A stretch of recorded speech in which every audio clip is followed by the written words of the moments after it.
Picture this. The 67th floor of Monroe Tower, Manhattan. Alexandra Monroe stands frozen in her own boardroom, lips still tingling from an unexpected collision with Jamie Harrison's mouth. 8 years. 8 years of building impenetrable barriers around her heart, of surgical gloves and 18-inch personal space requirements, of convincing herself that being untouchable meant being unbreakable. One accidental kiss, and every carefully constructed defense is crumbling. Here's what nobody tells you about trauma. It doesn't just live in your body. It lives in your ambitions. Your empire, the pristine penthouse where nothing and no one ever gets close enough to leave a mark. Alexandra built a billion-dollar social media company connecting millions of strangers while she herself couldn't bear to shake hands. The irony is devastating. The truth is worse. This is the story of how a woman who hated physical touch ended up in the arms of a single dad who saw past her ice queen exterior to the terrified survivor underneath. And why their collision might be the only thing that could save them both. Drop a comment below with where you're watching from, and hit that like button if you've ever built walls so high you forgot what it felt like to be held. But let's rewind 6 weeks. Because every collision has a beginning, and this one started in the most unlikely place, a corporate waiting room on the 52nd floor, where a single father sat, checking his phone for the 7th time, while his daughter built the future out of circuit boards and determination. Jamie Harrison was not supposed to be here. Not in Monroe Tower, with its sterile marble lobbies and assistants who looked like they'd never smiled without a lawyer present. Not wearing a suit that cost more than his monthly mortgage now, sporting a coffee stain from the morning chaos of getting a 9-year-old to school on time. Definitely not about to face the woman Forbes called the most ruthless CEO under 40, a woman whose reputation for crushing competitors was matched only by her legendary coldness. He glanced at Sophie, cross-legged on the waiting room floor. Her Navy school uniform already wrinkled her backpack, spilling out components for what she called her neural network project. She was soldering 2 wires together with the kind of focus most adults reserve for life or death decisions. To her, this was life or death. Science fair season. "Dad, you're doing the thing again," Sophie said without looking up. "What thing?" "The founder anxiety walk. You're making the receptionist nervous." Jamie stopped mid-pace. The receptionist, a young woman with a headset and an expression of practiced neutrality, was indeed watching him with barely concealed concern. He forced himself to sit his leg, immediately starting to bounce. "How much longer do you think?" Sophie asked, testing the connection with a small battery. Her circuit lit up green. "Could be a while."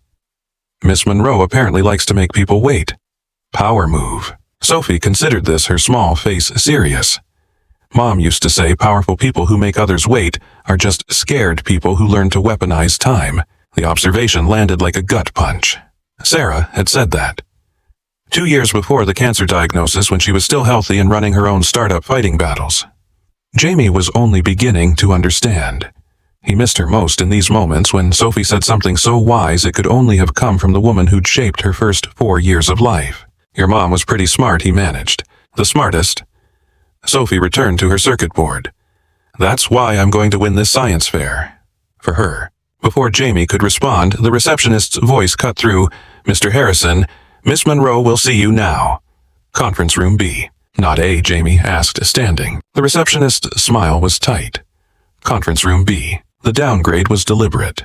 Jamie had been in enough negotiations to recognize a power play.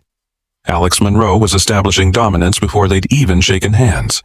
Except they wouldn't shake hands. He'd read the articles, heard the whispers. The Ice Queen doesn't do physical contact, doesn't do warmth, doesn't do anything that might suggest she's human beneath the designer armor. "Be good, Soph," he said. "Always am."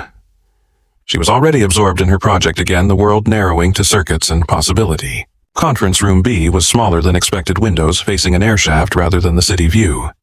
Another message. Jamie sat spreading out his presentation materials, trying to ignore the way his heart was hammering. 4 years of work.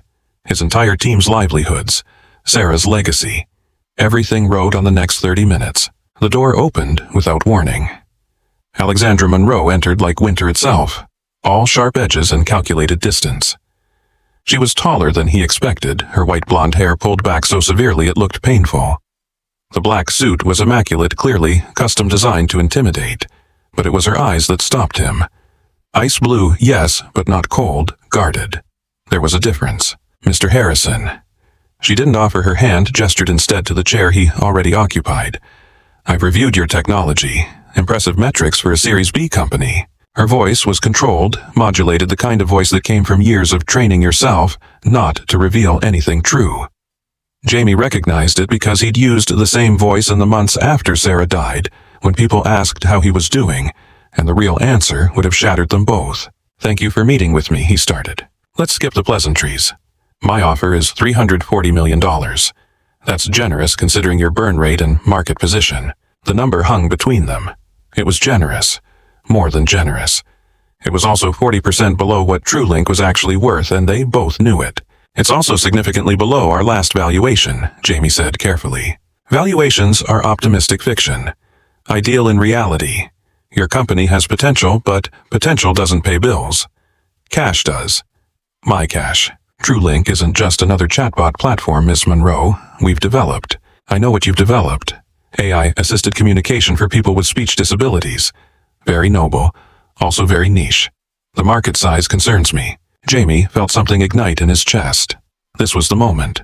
This was always the moment. When people reduced 4 years of his life, Sarah's final gift to the world, to market size and revenue projections. "With respect, you're missing the point entirely." Alex's eyebrow raised a fraction. "Enlighten me." He leaned forward, abandoning his carefully prepared pitch.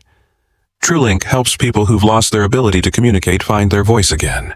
Stroke victims, ALS patients, people with locked-in syndrome. My team spent 4 years developing this technology because my wife Sarah couldn't speak in her final weeks. Cancer took her voice before it took her life. But TrueLink's early prototype let her tell our daughter bedtime stories. Let her say, "I love you," when her mouth couldn't form the words anymore. Let her say goodbye. The silence that followed felt alive. Alex's face remained impassive, but Jamie saw it. The smallest tightening around her eyes. The single tap of her finger against the glass table. "A tell. That's a touching story," she said finally. "It doesn't change market valuation." The words should have angered him. Instead, he felt something close to pity. This woman had built an empire on human connection on social media platforms that linked millions of people across the globe. And she'd somehow convinced herself that connection was just another commodity to be bought and sold. "You know what I see when I look at you, Ms. Monroe?" Her posture stiffened. "Excuse me? Someone who's built an empire on helping people connect, but has forgotten what connection actually means. You've created platforms that let strangers share their lives, their loves, their losses. But you sit here in your tower behind your glass walls reducing human communication to market metrics. When's the last time you actually connected with someone? Really connected, not just networked or strategized or acquired." The air temperature seemed to drop 10 degrees. Alex stood, her movement precise and controlled. "This meeting is over." Jamie gathered his materials unsurprised. He'd gone too far, said the quiet part out loud. But he couldn't regret it. Some things mattered more than money. Some legacies were worth protecting. At the door, he paused. "For what it's worth, I hope you find it someday." "Find what?" "Whatever you're looking for in all these acquisitions. Because I don't think it's just market share." He left before she could respond, returning to the waiting room where Sophie had advanced to testing her neural network model. She looked up, reading his expression with the intuition of a child who'd learned to parse adult emotions early. "That bad?" Jamie managed to smile. "Could have gone better." "Ready to go." "Did you sell out?" "Never." "Good." Sophie packed up her project with careful efficiency. "Mom wouldn't have wanted you to." As they waited for the elevator, Jamie caught his reflection in the polished chrome. Rumpled suit coffee stain, the gray, creeping into his temples that seemed to have appeared overnight after Sarah's funeral. He looked tired. He was tired. Tired of pitching to people who saw his life's work as just another line item. Tired of being a single parent who never felt like he was doing enough. Tired of sleeping on one side of a king bed because moving to the middle felt like erasing Sarah from the house. But mostly he was tired of people like Alexandra Monroe who'd forgotten that behind every technology, every platform, every market disruption, there were human stories. Human losses. Human hopes that maybe, just maybe, innovation could ease suffering in some small way. The elevator arrived. As the doors closed, Jamie saw Alex through the glass wall of her office, standing at the window perfectly still. For a moment she looked less like the Ice Queen and more like someone trapped in a tower of her own making. He shook off the thought. Not his problem. Not his responsibility to save people who didn't want saving. That evening, in their Brooklyn brownstone that still held too many memories, Jamie attempted dinner while Sophie did homework at the kitchen counter. The space was everything Monroe Tower wasn't. warm, lived in, messy with the debris of actual life. Sarah's cookbooks still on the shelf, her handwriting in the margins. Sophie's robotics projects colonizing every flat surface. Photos everywhere because Jamie couldn't bear to put them away, and Sophie said it helped her remember Mom's smile. How'd it really go?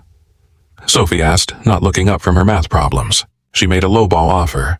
I declined. End of story. Is she really as mean as Tyler's mom says?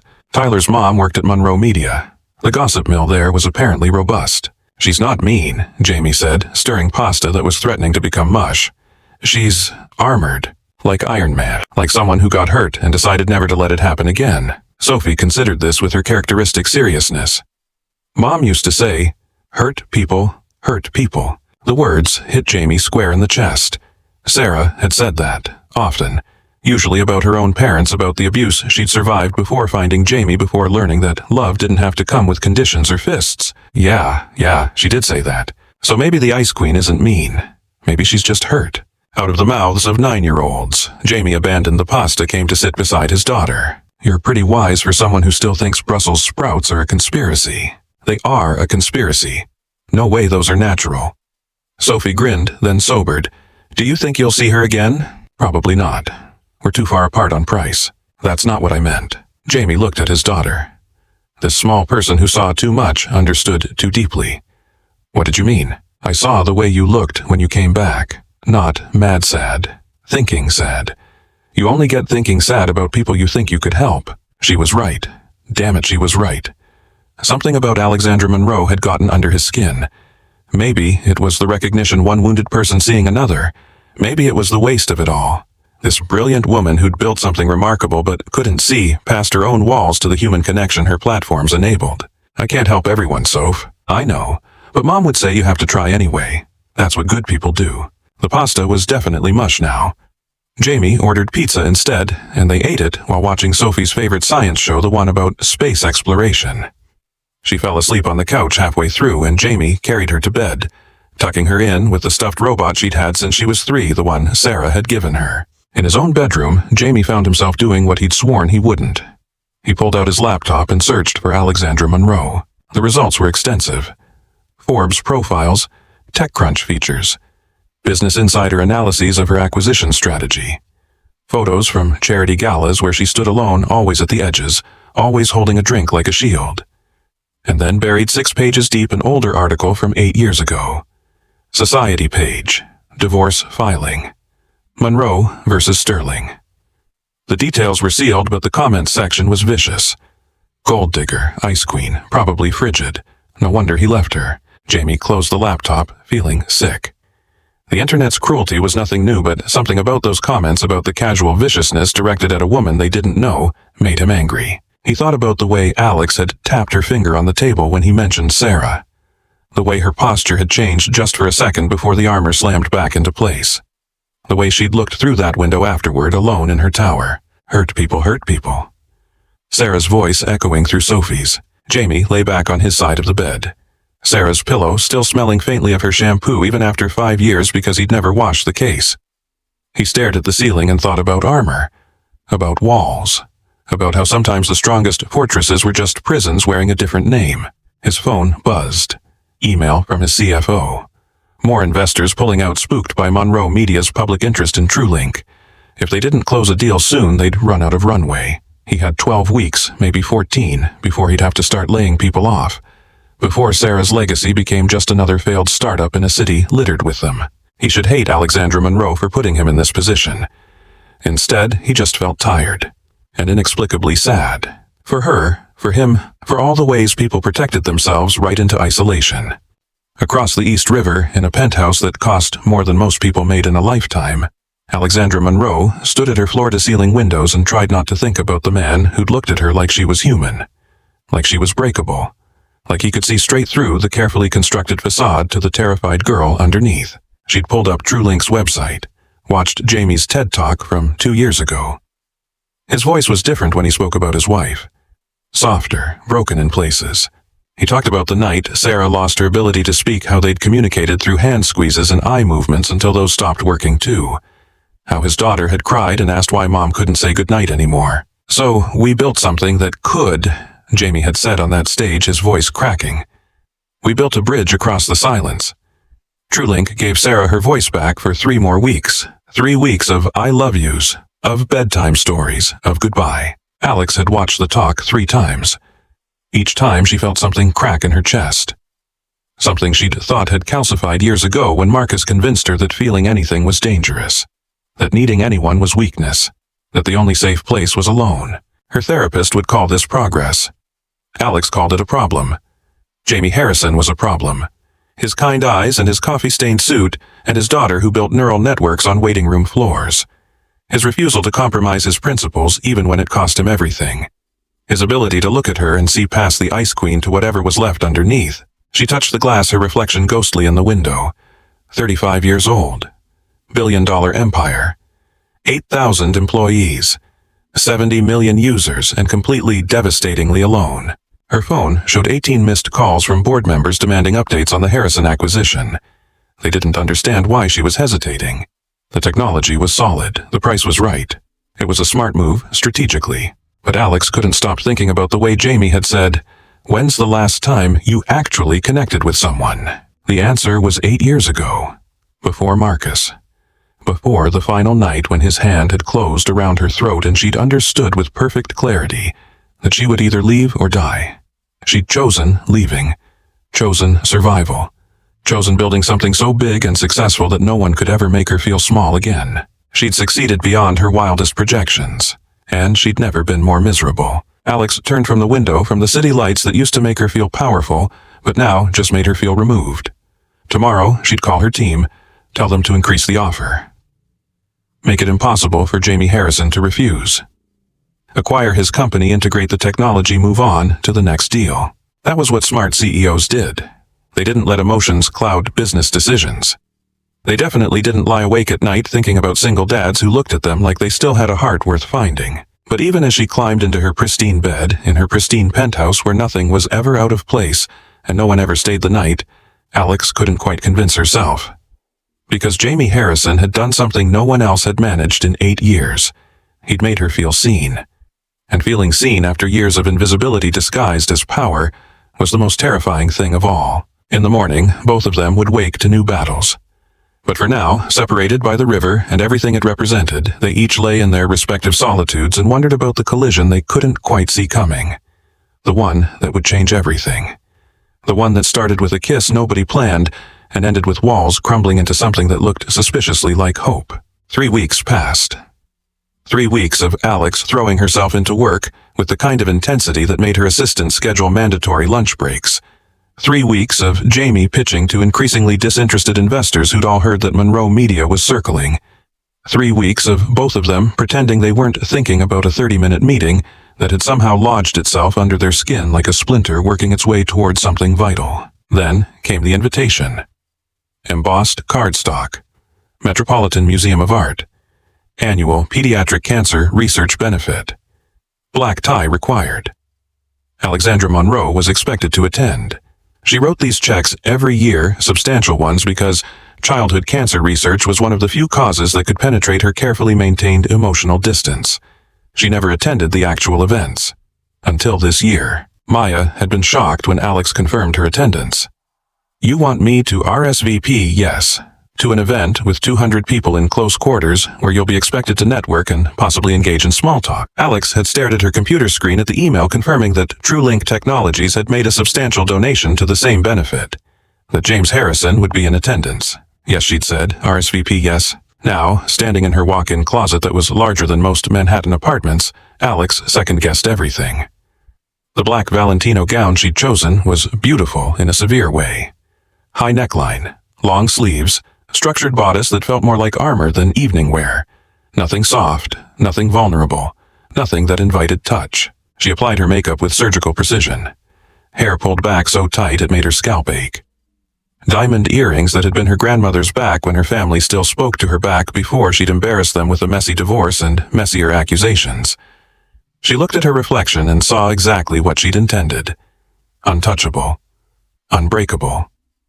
A woman who'd forgotten how to be anything else. The car service arrived exactly on time.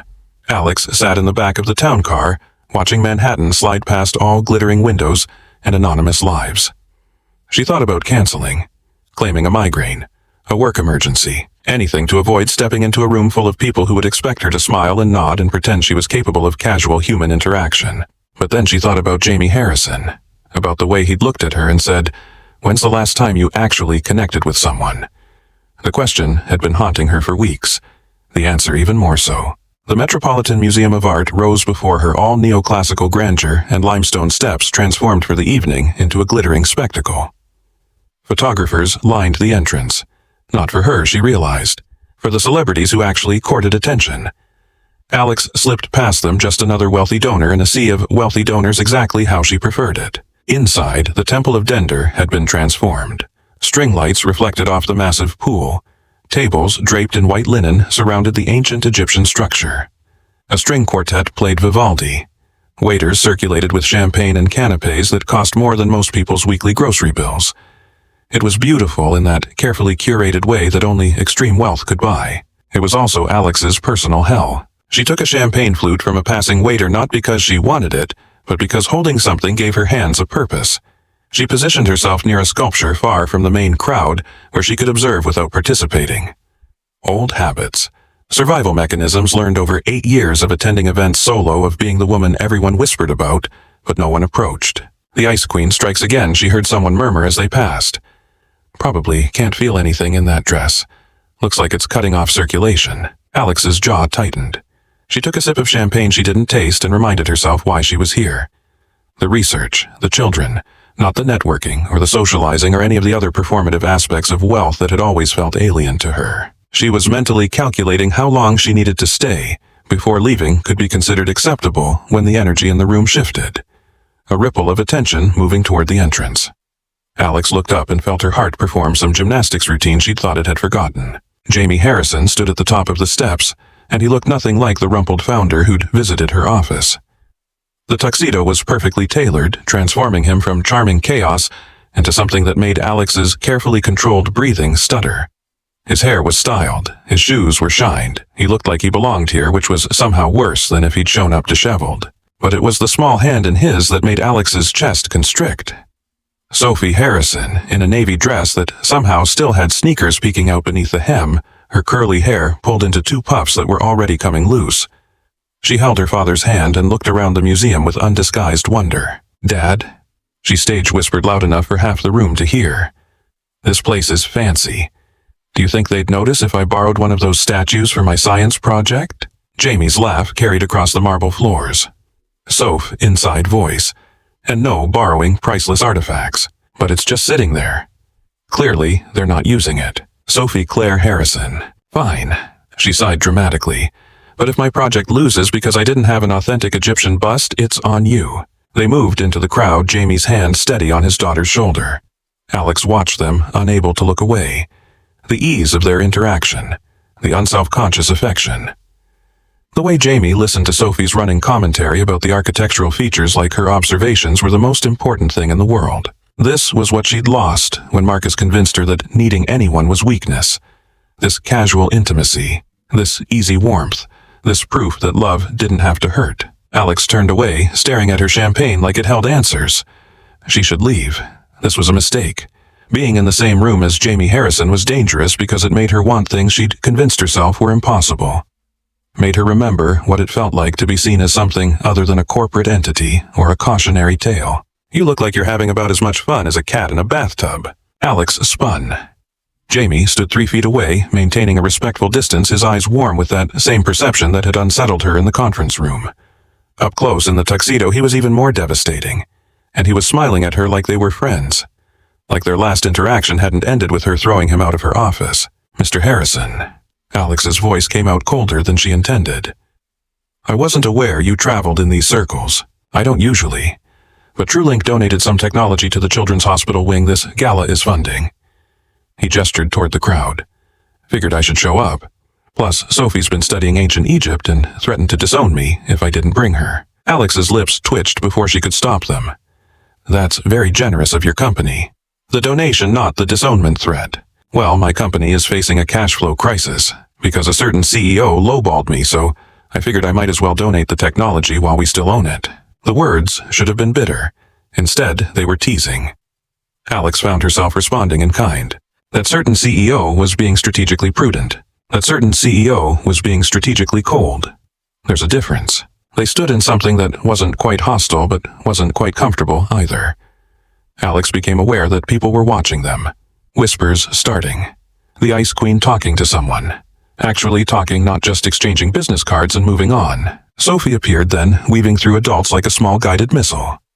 She stopped directly in front of Alex, tilting her head back to look up with unfiltered curiosity. "You're really pretty," Sophie announced. "Dad said you were intimidating, but he didn't mention pretty." Jamie looked mortified. "Soph, we talked about filters. Filters are for Instagram. This is real life." Sophie turned back to Alex. "I'm Sophie. I'm 9 3/4. Do you like science?" Alex found herself crouching down slightly, meeting Sophie at her level. An impulse she didn't recognize. "I do like science." "What kind do you study?" "All kinds. But right now, I'm working on neural plasticity for the science fair. That's how brains can rewire themselves even after trauma. Like how people can learn to walk again after strokes, or how therapy can help PTSD patients. Did you know that isolation actually makes it harder for neural pathways to rebuild? The brain needs new safe stimuli to remember how to form connections." Alex felt like she'd been punched. This 9-year-old was casually describing her entire existence.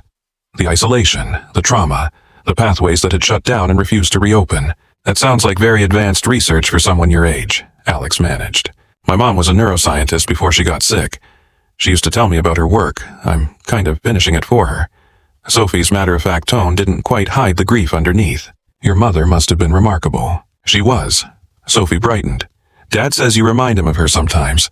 Super smart and doesn't let anyone push her around." Jamie made a strangled sound. "Sophie, that's not exactly what I said. It's close enough." Sophie was already distracted by a display case across the room. "Dad, can I go look at the Canopic jars?" "Please, I'll stay where you can see me." Jamie nodded, and Sophie darted off with the energy of youth. Alex straightened, very aware of being alone with Jamie again, very aware of how close he was standing, very aware that her nervous system was doing something unusual. It wasn't screaming danger, it was whispering something else entirely. The orchestra began playing a waltz. Couples drifted toward the makeshift dance floor near the temple. Jamie watched them, then turned to Alex. "Would it be completely out of line to ask you to dance?" Alex's body went rigid. The champagne flute trembled in her hand. "Yes, it would. Because you hate me, or because you don't dance?" The question was gentle. Too gentle. It slipped past her defenses. "Because I don't like being touched," Alex said before she could stop herself. The honesty felt like stepping off a cliff. She waited for the pity, the awkward retreat, the sudden remembering of something urgent on the other side of the room. It was what always happened on the rare occasions she'd admitted her boundaries. People didn't know what to do with a woman who flinched at handshakes. Instead, Jamie just nodded. "Fair enough. How about we just stand here and judge everyone else's dancing instead?" Alex blinked. "What? I mean, look at that couple over there.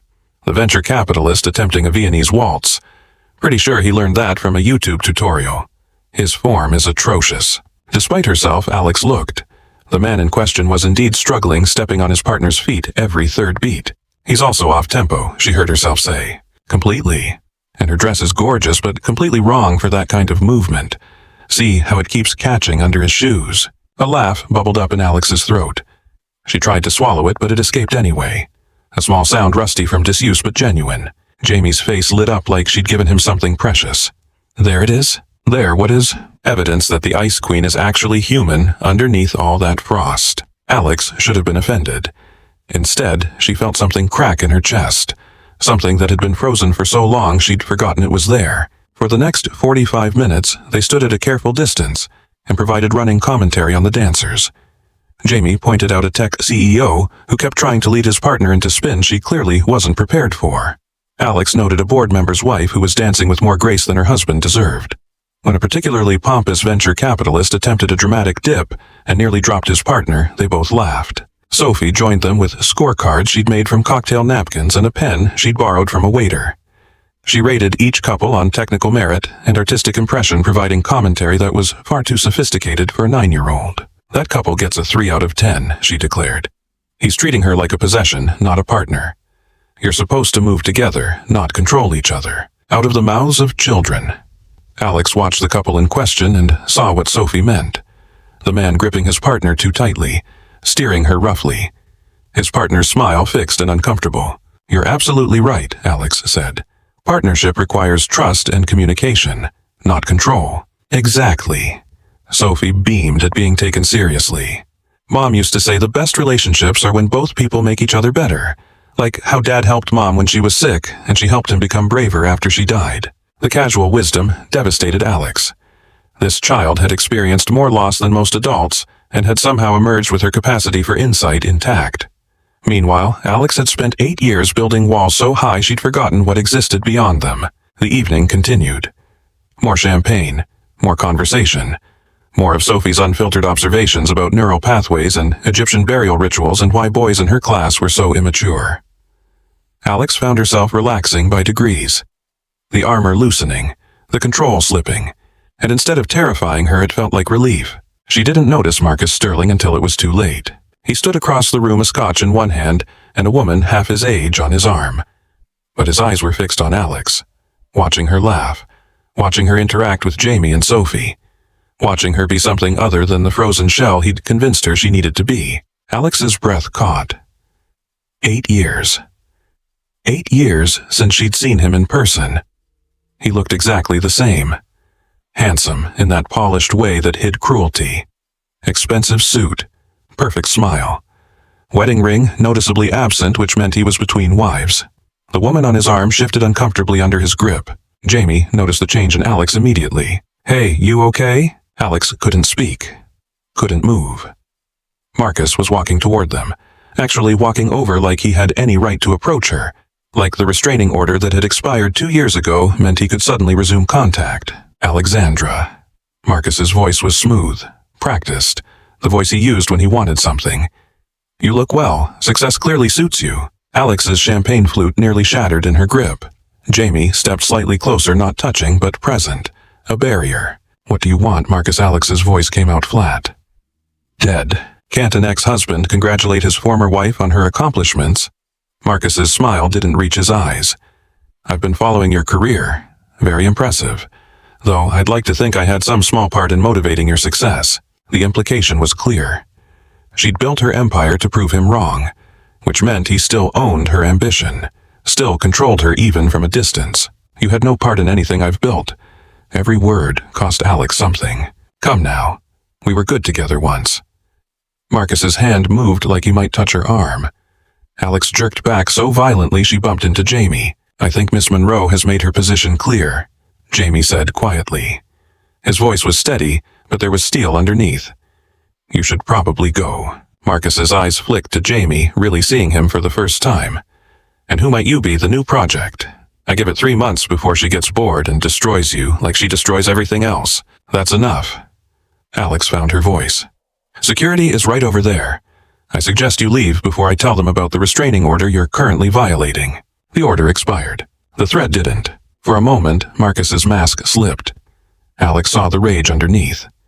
The barely contained violence that used to explode behind closed doors. Then he smiled again, smooth as oil. "We're not done, Alexandra. We'll never be done." He walked away, his date stumbling slightly in her heels as he pulled her along. Alex stood frozen, trembling so hard her teeth chattered. The room was too hot, too crowded, too much. "Let's get you outside," Jamie said softly. "Sophie, stay here with Mrs. Patterson. We'll be right back." Before Alex could protest, Jamie was guiding her through the crowd, one hand hovering near her back but not touching, steering her toward the museum steps. The night air hit her face like a blessing. She gulped it down, trying to stop shaking. They stood in the lamplight outside the museum, the noise of the gala muffled behind them. Alex wrapped her arms around herself, hating that Marcus could still do this to her, still reduce her to that terrified 27-year-old who'd believed his lies.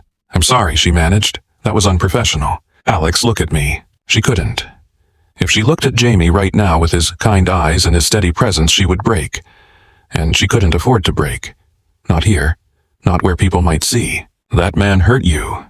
Jamie's voice was certain, not asking. Alex's laugh was bitter. What gave it away? The terror or the trembling? The way you looked at him, like he was a loaded gun. He might as well be. Alex finally met Jamie's eyes. He's capable of anything. And now he knows I was here. With you. He'll use it somehow. He always does. What's his full name? Why? Because I'm going to make sure he stays away from you. You can't protect me from Marcus Sterling. No one can. Maybe not, but I can sure as hell try. Jamie pulled out his phone. And I can start by documenting that he approached you tonight against your wishes. You're recording this. I started recording the moment I saw him walk toward you. Old habit from startup life. When someone feels dangerous, document everything. The practicality of it. The simple protective instinct made Alex want to cry. When was the last time someone had tried to protect her without expecting something in return? Why are you doing this? She asked. We barely know each other. Jamie put his phone away. Because you deserve better than living in fear of a man who clearly doesn't deserve 1 second of your energy. And because someone should have stood up for you 8 years ago, and I'm guessing no one did. The words landed like a benediction. Alex felt tears burning behind her eyes. She blinked them back furiously. I should go. This was a mistake. What was coming tonight or talking to me? Both. Neither. I don't know. Alex pressed her fingers to her temples. Marcus showing up isn't a coincidence. He's planning something. He always is. Then we deal with it when it comes. But right now you get to decide how the rest of your night goes. You can let him ruin it, or you can go back inside and eat overpriced canapes with my daughter, while she explains her theories about ancient Egyptian neuroscience. Despite everything, Alex almost smiled. I'm not sure that's historically accurate. It's definitely not. But she's very committed to the hypothesis. Jamie's expression softened. You don't have to be strong right now, Alex. You just have to be honest. Do you want to stay? Or go? The question was so simple, so respectful of her agency. Alex thought about the gala, the people, the noise. Then she thought about Sophie's unfiltered joy and Jamie's steady presence and the way she'd laughed for the first time in years. I think I want to stay, just a little longer. Good. Jamie offered his elbow, not his hand. Old-fashioned, but easier. Shall we? Alex hesitated, then looped her arm through his. The contact was minimal, but significant. Her first voluntary touch with another adult in 8 years. Her nervous system screamed briefly, then quieted. Safe, it whispered.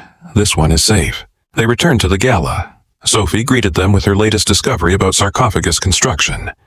The night continued. More dancing to judge. More of Sophie's commentary. More moments where Alex forgot to be afraid. But across the room, Marcus Sterling watched. Made mental notes. Pulled out his phone and sent a series of texts. The wheels were already turning. He'd lost Alexandra once. He wouldn't lose her twice. And if this Jamie Harrison thought he could play hero, he was about to learn what happened to people who got between Marcus and what belonged to him. The evening wound down. Parents collected sleepy children. Donors made their final rounds. Alex found herself walking with Jamie and Sophie toward the museum exit. Sophie had fallen asleep against her father's shoulder, one small hand still clutching her homemade scorecards. Thank you for tonight, Alex said as they reached the street. For the conversation and the distraction, and for not making me feel pathetic about Marcus. You're not pathetic, you're brave. Jamie shifted Sophie's weight. It takes courage to show up to places where you might run into your past. Most people just hide. I've been hiding for 8 years. No. You've been surviving. There's a difference. Jamie looked at her directly. And for what it's worth, I think you're ready to stop just surviving and start living. The words settled in Alex's chest like seeds. She didn't know if she believed them, but she wanted to. A ridiculous stretch limousine pulled up. Her driver. Evidence of wealth that suddenly felt obscene next to Jamie's simple presence. That's quite a car, Jamie observed. It's excessive, I know. I was going to say it's very you. Elegant, expensive. Keeps everyone at a comfortable distance. Alex didn't know whether to be insulted or impressed by his perception. You know, Mr. Harrison, you're remarkably observant for someone who can't read a balance sheet. And you're remarkably human for someone who's spent 8 years convincing everyone otherwise. They stood in the lamplight, the city alive around them. Sophie snored softly. The moment stretched. See you around, Alexandra Monroe, Jamie said finally. Alex wanted to say something meaningful. Something that captured the strange significance of the evening. Instead, she just nodded and climbed into her car. As the limo pulled away, she watched Jamie through the window. He hailed a regular taxi, carefully arranging Sophie in the back seat, tucking his jacket around her shoulders. The tenderness of it made Alex's chest ache. Her phone buzzed. Email from her general counsel. Urgent. She opened it with a sense of dread. Emergency board meeting tomorrow, 7 a.m. Hostile takeover attempt. Someone is buying shares through shell corporations. Analysis attached. Alex opened the attachment. Her blood went cold. The shell corporations all had one thing in common. They'd all been registered in the Cayman Islands. All used the same law firm. The same firm Marcus had used during their divorce. He wasn't just planning something he'd already started. The warmth from the evening evaporated. Alex was back in survival mode. Back to the version of herself who trusted no one and expected betrayal from everyone. Back to the Ice Queen who'd forgotten how to thaw. But as Manhattan blurred past her windows, she couldn't quite shake the memory of Jamie's smile, of Sophie's wisdom, of what it felt like to laugh without fear, even if only for an hour. Maybe surviving wasn't enough anymore. Maybe for the first time in 8 years, she wanted more than just the absence of pain. Maybe she wanted actual joy. The question was whether she was brave enough to reach for it, or whether Marcus Sterling would destroy it before she got the chance. The car pulled up to her building. Alex rode the elevator to the 67th floor to the penthouse that had always felt more like a museum than a home. She stood at her windows looking out at the city lights at the empire she'd built from nothing, and wondered when exactly success had started feeling like the loneliest achievement in the world. Her phone showed the time 11:47 p.m. In 13 hours, she'd be in that emergency board meeting, fighting for her company, fighting to keep what she'd built from being taken by the man who'd once convinced her she was worthless without him. But for now, just for these last few minutes before sleep, Alex let herself remember what it felt like to stand beside Jamie Harrison and judge strangers dancing. Let herself remember Sophie's unfiltered wisdom about neural pathways and the brain's ability to heal. Let herself hope, dangerous as it was, that maybe healing was still possible. That maybe she didn't have to spend the rest of her life alone in her tower. That maybe, just maybe, the single dad with kind eyes had seen something worth saving underneath all her ice. The hope terrified her more than any hostile takeover ever could. But she held on to it anyway, fragile as glass, precious as air, the first real thing she'd felt in years. And as she finally climbed into bed, Alex made herself a promise. Whatever Marcus threw at her tomorrow, she wouldn't face it alone. She would ask for help. She would let someone in. She would choose to be brave, even if bravery looked like admitting she was terrified. Even if strength looked like accepting that she needed someone. Even if moving forward meant finally letting go of the past that had been controlling her future for far too long. Tomorrow, the war would begin. But tonight, for the first time in 8 years, Alexandra Monroe fell asleep thinking not about revenge or proving Marcus wrong, but about what it might feel like to build something with someone instead of always building alone. The shift was subtle, but it changed everything. The emergency board meeting convened at dawn. Alex arrived at 6:30, needing the extra time to prepare to armor herself in the pristine control she'd perfected over 8 years. The conference room on the 67th floor was already filling with lawyers, financial advisors, and board members whose expressions ranged from concern to barely concealed accusation. She stood at the head of the table while her general counsel, Richard Chen, distributed thick folders of documentation. The morning light through the windows was harsh and unforgiving. Alex felt every sleepless hour etched into her face. "Walk us through it," demanded Thomas Whitmore, the board's longest-serving member. A man who'd known her father, and had never quite forgiven Alex for being born female, instead of the son who could have properly inherited the family business. Richard pulled up financial charts on the main screen. Over the past 6 weeks, someone has been systematically purchasing Monroe Media shares through a network of shell corporations. 18% and climbing. They're being very careful to stay just under the reporting thresholds, but our analysis shows a clear pattern. Who Alex kept her voice level even as her hand shook beneath the table. "We're still tracing the ultimate beneficial owners, but all roads lead back to offshore entities registered in the Cayman Islands. The same law firm that handled..." He stopped, glancing at Alex. She knew what he wasn't saying. The same law firm Marcus had used during their divorce to hide assets and minimize his settlement obligations. Patricia Reeves, the youngest board member and the only other woman in the room, leaned forward. "This is clearly a coordinated attack. The question is who has both the resources and the motivation." Thomas cleared his throat. "I think we all know who has the most obvious motivation." He slid a newspaper across the table. TechCrunch. Front page featured a photo of Alex and Jamie at the charity gala, heads bent together, Sophie visible in the background. The headline read, "Ice Queen thaws Monroe Media CEO spotted with acquisition target." Alex's stomach dropped. "Harrison's been playing you?" Thomas continued. "You refused his inflated valuation, so now he's coming for the whole company. Classic Silicon Valley power play." "That's not Jamie's style," Alex said before she could stop herself. "Jamie." Patricia raised an eyebrow. When did we start using first names with acquisition targets? The insinuation hung heavy. Alex felt her cheeks burn. The board thought she was being manipulated, thought she'd let emotions cloud her business judgment. The very thing she'd spent 8 years proving she'd never do. I want proof, Alex said. Real proof, not speculation based on a photograph. Richard pulled up more documents. TrueLink Technologies received a $15 million capital injection 3 weeks ago from a venture fund called Meridian Partners. That fund is owned by, don't say it, Alex thought. Please don't say it. Sterling Capital Holdings, which is owned by Marcus Sterling. The room erupted, voices overlapping, Thomas practically shouting about due diligence failures, Patricia demanding explanations, the lawyers conferring in urgent whispers. Alex sat frozen, her mind racing. Marcus had invested in Jamie's company, which meant Jamie either knew and had been playing her all along, or he didn't know and was about to become collateral damage in Marcus's war against her.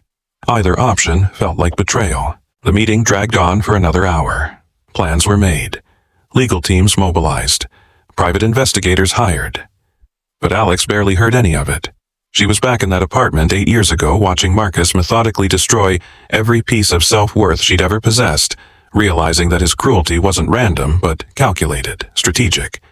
He'd always known exactly where to strike, and now he was doing it again. Going after not just her company but the one person who'd made her feel something other than frozen emptiness in nearly a decade. By the time the meeting adjourned, Alex had made a decision. She dismissed her assistant's attempts to schedule her day, ignored the 18 messages piling up on her phone, and headed straight for Brooklyn. The TrueLink offices occupied the top 2 floors of a converted warehouse in Dumbo. The space was everything Monroe Tower wasn't.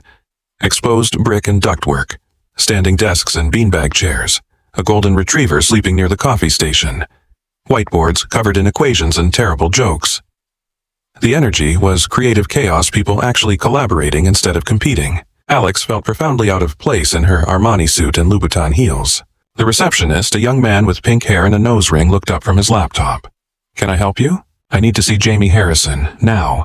Do you have an appointment?" "No, but he'll want to see me." The receptionist's eyes widened as recognition hit. "Oh, you're Alexandra Monroe, the Ice Queen." The nickname stung more than usual. "Is he here?" "In the fishbowl. That's what we call the main conference room. But he's in a meeting with the engineering team.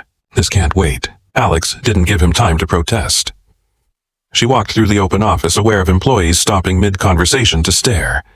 The conference room was indeed glass-walled, and through it she could see Jamie gesturing at a whiteboard explaining something to 6 engineers who were furiously taking notes. She didn't knock, just walked in and threw the folder of financial documents onto the table. "Was this your plan all along?" Her voice came out colder than she'd intended. "Play the grieving widower, make me think you had integrity. Then buy me out piece by piece while pretending to be my friend." Jamie's face went from surprise to confusion. "Alex, what are you talking about? Don't lie to me." She jabbed a finger at the documents. Meridian Partners, $15 million. Ring any bells? The engineers exchanged uncomfortable glances. Jamie picked up the folder, scanning the contents. His expression shifted from confusion to recognition to something that looked like fury. "Everyone out," he said quietly. The engineering team didn't need to be told twice. They filed out, closing the glass door behind them. Jamie turned to Alex. "I have no idea what this is. Really? You expect me to believe that $15 million just appeared in your accounts and you didn't notice? It was a Series B extension. My CFO handled it. I knew we'd closed with Meridian, but I didn't know who owned them. How convenient." "Alex, I'm not lying to you. Everyone lies to me. It's what people do. They smile and pretend, and then they take what they want. Is that what you think I've been doing? Taking what I want." Alex felt her control cracking. 8 years of walls threatening to crumble because this man had somehow gotten past her defenses, and now he was just like everyone else. Another person using her. Another Marcus in better packaging. "I think you saw an opportunity and you took it. I think you researched me, found my weaknesses, and exploited them. I think the whole wounded widower routine was just really good acting." The words seemed to hit Jamie physically. He stepped back like she'd slapped him. "Sarah wasn't a routine." His voice shook. "She was my wife, the mother of my child, the love of my life. And using her memory to manipulate you is the worst thing you could possibly accuse me of." "Then explain the money," Alex demanded. "Explain how Marcus Sterling invested in your company, and you didn't think to mention it." "Because I didn't know." Jamie pulled out his phone, already dialing. He put it on speaker. When his CFO answered, he didn't bother with pleasantries. David, the Meridian Partners Investment. Who vetted them? A pause. Then I did. Why is there a problem? Who owns that? Hold on. Sounds of keyboard typing. Looks like it's a subsidiary of Sterling Capital Holdings. Run by a Marcus Sterling, former hedge fund guy. Why? Jamie's jaw clenched. When did he first approach us? 6 months ago. You were dealing with Sophie's pneumonia. I handled the preliminary meetings. He seemed legit. Good terms. Why, what's wrong? 6 months ago. Before Alex had even tried to acquire TrueLink. Before Jamie had set foot in Monroe Tower. Marcus had been planning this for half a year. Nothing Jamie said. We'll discuss it later. He ended the call and looked at Alex. I turned him down initially. He came back with better terms after you made your offer. I was so focused on not selling to you that I didn't question why someone else suddenly wanted in. The pieces were falling into place. Marcus knowing about Jamie. Investing in his company. Creating a connection that would look suspicious when he started buying Alex's shares. Setting up Jamie to take the fall, or at minimum to distract Alex from the real threat. It was brilliant in a sociopathic way. Marcus had always been brilliant. He's setting you up, Alex said quietly. Making it look like you're behind the takeover, so I'll destroy you before I realize he's the one actually pulling the strings. Why would he do that? Because he can't stand that I've been successful without him. Because he needs to prove that everything I built is actually his. Because 8 years ago I left him, and he swore he'd make me regret it for the rest of my life. The anger drained from Jamie's face, replaced by understanding. Then horror. Alex, did he hurt you? The question was gentle. Too gentle. Alex felt something crack in her chest. She turned away, unable to meet his eyes. That's not relevant to the current situation. It's completely relevant. He's using your history together as a weapon. He's always used everything as a weapon. That's what he does. That's who he is. Alex's voice was rising, the control slipping. She pressed her palms against the glass wall of the conference room, trying to ground herself. Trying not to fall back into the terror that Marcus could still trigger with just his name. Jamie approached carefully, maintaining distance. Alex, talk to me. There's nothing to talk about. We have evidence. We take it to the authorities. We stop him. Is that what you did last time? The question detonated something in Alex. She spun around, fury and fear, and 8 years of repressed trauma flooding out. Last time I was 27 and stupid and convinced that love meant letting someone control you. Last time I made excuses for him and believed him when he said I was worthless and took his abuse because I thought I deserved it. Last time I almost died before I got smart enough to leave. The words echoed in the glass room. Outside, employees pretended not to stare while absolutely staring. Alex didn't care. She was shaking her carefully constructed facade in pieces around her feet. He fractured my collarbone. She continued, her voice breaking. Told the ER doctor I fell down the stairs, and I stood there and confirmed his lie because I was so well trained to protect him that I couldn't even protect myself. That's what Marcus Sterling does. He finds the vulnerable parts of you, and he systematically destroys them until you can't remember who you were before him. Jamie's expression was devastated. Not pity, something deeper. Recognition. My wife came from a home like that, he said quietly. Her father used to break her mother's ribs and call it love. It took Sarah years to believe that my touch wouldn't hurt. That anger didn't have to equal violence. That she deserved gentleness. The parallel hung between them. Alex felt exposed, raw, like she'd been flayed open. I'm sorry, she whispered. About your wife. About accusing you. About all of this. Don't apologize for his actions. Jamie's voice was firm. You survived something horrible and built something extraordinary. That's not weakness, that's strength. It doesn't feel like strength. Because strength isn't the absence of fear. It's moving forward despite it. Alex wanted to believe him. Wanted to believe that she was more than just Marcus's victim who'd gotten lucky with a trust fund and business instincts. But 8 years of his voice in her head made it hard to believe anything good about herself. Her phone rang. Maya. Alex answered, her voice still shaky. The board needs you back immediately. There's been a development. What kind of development? The shell corporations just hit 23% ownership. If they get to 25, they can force a board vote on leadership. How long do we have? Hours, maybe less. Alex ended the call. Her empire was crumbling, and the architect of its destruction was her ex-husband. The universe had a sick sense of irony. I need to go, she said. Not alone. Jamie was already grabbing his jacket. If Marcus is behind this, you don't face him by yourself. This isn't your fight. Yes, it is. He invested in my company to use me against you. That makes it my fight, too. Alex wanted to argue. wanted to push him away like she pushed everyone away. But she was so tired of fighting alone, so tired of pretending she didn't need anyone. Okay, she heard herself say, okay. They took Alex's car service back to Manhattan. The drive was tense and silent. Alex stared out the window while Jamie made calls to his own lawyers trying to unwind the Meridian investment before Marcus could use it as leverage. At Monroe Tower, they went straight to the war room Alex's team had set up. Whiteboards covered in flowcharts. Laptops showing real-time stock movements. Financial analysts running scenarios. It looked like mission control during a crisis. Because it was a crisis, Richard Chen briefed them quickly. We've identified 12 shell corporations, all controlled by Marcus Sterling. He's been buying shares for 6 weeks, always staying just under reporting limits. But in the last hour, he's accelerated. Like he knows we're on to him and wants to force the issue. Can we stop him? Alex asked. Legally, we can try to get an injunction. But that takes time we don't have. Your best option is to find friendly investors willing to buy up shares before he does. Who would do that on this short notice? Someone who wants to see you succeed more than they want to see Marcus Sterling win. The answer came from an unexpected source. Patricia Reeves stepped forward with her own laptop. I've been making calls, talked to some of your major shareholders, explained the situation. Several are willing to hold their shares and refuse to sell to Sterling's shell core. Why would they do that? Alex couldn't hide her surprise. The board had never exactly been her cheerleaders. Patricia's smile was wry. Because you're a difficult woman to work with, but you're brilliant. And because most of us have been in situations where powerful men tried to destroy us. We recognize the pattern. Something shifted in the room. Alex had spent so long thinking of the board as adversaries that she'd missed potential allies. The realization was humbling. Thank you, she said quietly. Don't thank me yet. We still need to find who's selling to him. Someone inside Monroe Media is feeding him information.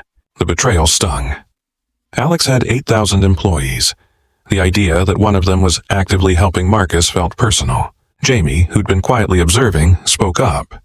Can I make a suggestion? Everyone turned to look at him. The outsider in the room of insiders.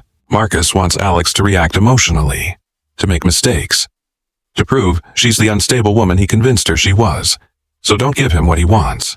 What do you suggest? Richard asked. Go public. Tell the truth. Not just about the hostile takeover, but about who Marcus is and what he's done. Alex felt the blood drain from her face. That would mean admitting everything. The abuse. The trauma. Making herself vulnerable in front of the entire world. I can't, she whispered. Yes, you can. Jamie's eyes were steady on hers.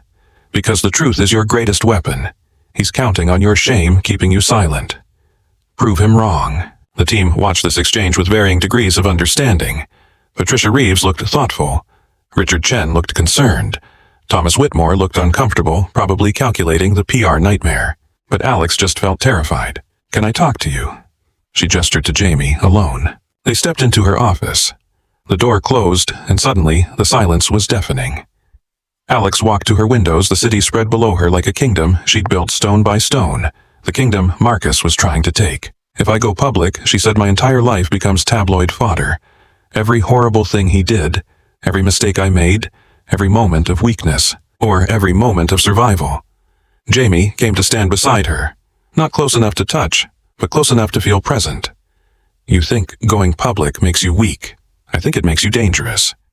Because victims stay silent. Survivors speak up. What if speaking up destroys everything I've built? What if staying silent lets him destroy it anyway? Alex closed her eyes. Thought about that 27-year-old girl in the ER lying to protect the man who'd hurt her. Thought about 8 years of running building, hiding behind success and surgical gloves and 18-inch personal space requirements. Thought about Sophie's science project on neuroplasticity. The brain needs new safe stimuli to remember how to form connections. Maybe it was time to try something new. Help me, she said. The words felt like surrender and victory combined. Help me stop him. Jamie's hand moved like he wanted to touch her shoulder, then stopped, remembering. You're not alone in this fight, Alex. Not anymore. The planning took hours. They crafted a statement, gathered evidence, coordinated with lawyers and PR teams and the board members who were on Alex's side. As the sun set over Manhattan, they had a plan. Risky, terrifying, but possibly the only way to win. At 8 p.m., Jamie's phone rang. His mother. The babysitter had called in sick and she had an early shift tomorrow. He needed to pick up Sophie. I should go, he said reluctantly. Alex surprised herself. Bring her here. Jamie blinked. To your penthouse? We're working late anyway, and I have a guest room she can use. The suggestion hung between them. Alex inviting someone into her sanctuary, the place where nothing was ever out of order and no one ever stayed. It was a bigger gesture than Jamie probably realized. Are you sure? He asked gently. No, but I'm trying to be brave. Isn't that what you said? Moving forward despite the fear. Jamie smiled. That's exactly what I said. An hour later, Sophie Harrison invaded Alex's pristine penthouse like a small tornado. She carried a backpack overflowing with homework, and her science project components wore pajama pants with planets on them and immediately started asking questions about the view and the architecture, and whether Alex had ever considered solar panels for the roof. This place is amazing, Sophie declared, dropping her backpack on the white marble floor. But it's kind of sad. Sad Alex didn't know whether to be offended or curious. Yeah. No pictures, no mess, no proof anyone actually lives here. Mom used to say homes should tell stories. What stories does this place tell? The question stopped Alex cold. What stories did her penthouse tell that she was successful? Controlled, safe, and completely, devastatingly alone. Maybe it doesn't tell the right stories yet, Jamie said softly, catching Alex's expression. That's okay, Sophie said with the easy wisdom of children. Stories can change. We learned that in English. Every story has revisions before it's finished. Alex found herself showing Sophie the guest room, watching the child bounce on the bed, and declare it perfectly satisfactory. Found herself ordering pizza because Sophie announced that takeout was one of life's great joys, and anyone who disagreed was lying. Found herself sitting cross-legged on her living room floor, while Sophie spread out her neural network project and explained in great detail how trauma could actually rewire the brain in protective ways. It's called neuroplasticity, Sophie said, connecting pipe cleaners with serious concentration. After something bad happens, your brain builds new pathways to avoid getting hurt again. But here's the cool part. Those same pathways can be rewired with good experiences. The brain is basically saying, okay, maybe not everything is dangerous. Maybe some things are safe. Alex watched this 9-year-old casually describe her entire existence and felt something crack open in her chest. What if the brain has been protecting itself for a really long time? She asked. Can it still change? Sophie looked at her with those solemn eyes. Mom had PTSD from her childhood. Took her years to not flinch when Dad touched her. But her brain eventually learned he was safe. So, yeah, it can change.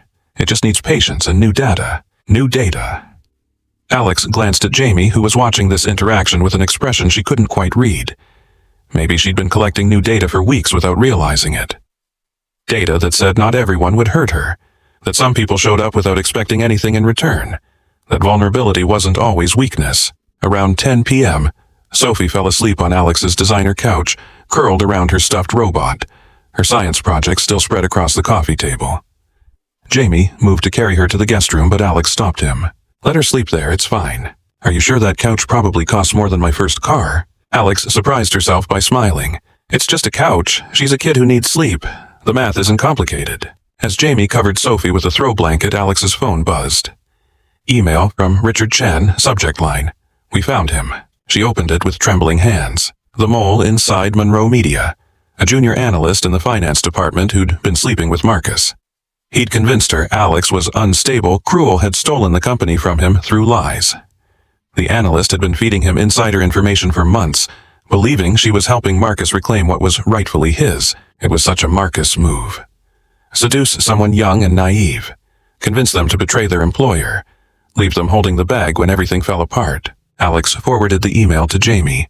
He read it and swore under his breath. What do we do? Fire her immediately. Press charges for corporate espionage. And use it as proof that Marcus orchestrated this entire thing. But even as she said it, Alex felt sick. This woman was just another victim. Another person Marcus had manipulated and would discard the moment she stopped being useful. You're thinking about her, aren't you? Jamie said. The analyst. I was her once. Young and stupid and convinced that a powerful man's attention meant something. You're not responsible for his victims, Alex. You can only control your own choices. I know, doesn't make it easier. They worked late into the night building their case, preparing for the shareholders' meeting that would determine everything. Around midnight, Jamie finally closed his laptop. I should get Sophie home. Stay. The word came out before Alex could stop it. Both of you. It's late and you're exhausted, and there's plenty of room. Jamie looked at her carefully. Are you sure? Alex wasn't sure of anything, but she knew she didn't want to be alone in her tower tonight. Didn't want to lie awake imagining all the ways Marcus could destroy her tomorrow. I'm sure. They got Sophie into the guest room without fully waking her. Jamie lingered in the hallway, clearly uncertain of the boundaries. Take the second guest room, Alex said. Third door on the left. Thank you. For tonight. For trusting me after I gave you reasons not to. You didn't give me reasons. Marcus did. There's a difference. Alex retreated to her own room, but couldn't sleep. She lay awake listening to the unfamiliar sounds of other people in her space. Sophie's soft snoring. Jamie moving around the guest room. The presence of life in a place that had been a museum for 8 years. Around 2 a.m., she gave up on sleep and went to the kitchen for water. Found Jamie already there staring out at the city lights. Couldn't sleep either, she asked. Too much going through my head. They stood in comfortable silence, two insomniacs in a kitchen that cost more than most houses. Can I ask you something, Jamie said finally. Alex nodded. Why did you stay with him with Marcus? I'm not judging, I'm trying to understand. The question should have made her defensive. Instead, she found herself answering honestly. Because by the time I realized what he was, I'd already lost myself. He didn't start with violence. He started with small criticisms. My clothes, my friends, my work. Each one seemed reasonable in isolation, but they added up until I was this tiny, terrified version of myself who believed every horrible thing he said. The first time he hit me, I was almost relieved. Physical pain, I could understand. The psychological abuse had been so much worse. Jamie's face was pained. How did you finally leave? He fractured my collarbone. I was in the ER and the doctor asked if I was safe at home, and I heard myself say yes. Heard myself protecting him. And something just broke. I realized that I was participating in my own destruction, that if I didn't leave, he would eventually kill me. Not because he meant to, but because men like Marcus don't know when to stop. What happened after? I called my lawyer from the hospital, filed for divorce with security present. My family paid him off to avoid a trial, and I spent 8 years building something so big and successful that no one could ever make me feel small again. Jamie was quiet for a long moment. Then, that's still letting him control you, right? The words hit like a physical blow. Alex felt her defenses rise. Excuse me, you built your empire to prove him wrong, which means every decision you make is still in response to him. You're not free. You're just in a prettier cage. Alex wanted to be angry, but she couldn't, because he was right. I don't know how to be free, she whispered. I don't even remember what that feels like. Jamie turned to face her fully. Then maybe tomorrow isn't about destroying Marcus. Maybe it's about choosing yourself, your own story, your own future. One that has nothing to do with proving him wrong and everything to do with building what actually makes you happy. What if I don't know what makes me happy? Then we figure it out together, one day at a time. The we landed soft but significant. Alex looked at this man who'd somehow become essential in a matter of weeks. This single father with kind eyes and a daughter who saw too much, and a late wife who still held space in his heart. Why are you helping me? She asked. What do you get out of this? Jamie's smile was gentle. Maybe I'm helping because it's the right thing to do. Maybe some things don't need to be transactions. The concept was so foreign to Alex's experience that she didn't know how to respond. In her world, everything was a transaction. Everything had a price. But maybe that was Marcus's world, not hers. Maybe she'd been living by his rules for so long she'd forgotten there were other ways to exist. Thank you, she said finally. For seeing me. Not the CEO or the Ice Queen, just me. I see you, Alex. And you're pretty extraordinary. They stood in the dim kitchen, the city sleeping around them, and for the first time in 8 years, Alex felt something like hope. Tomorrow would be a battle. Marcus would fight dirty. The shareholders' meeting could destroy everything she'd built, but she wasn't facing it alone anymore. And that changed everything. As they finally headed back to their rooms, Alex paused at her door. Jamie. He turned.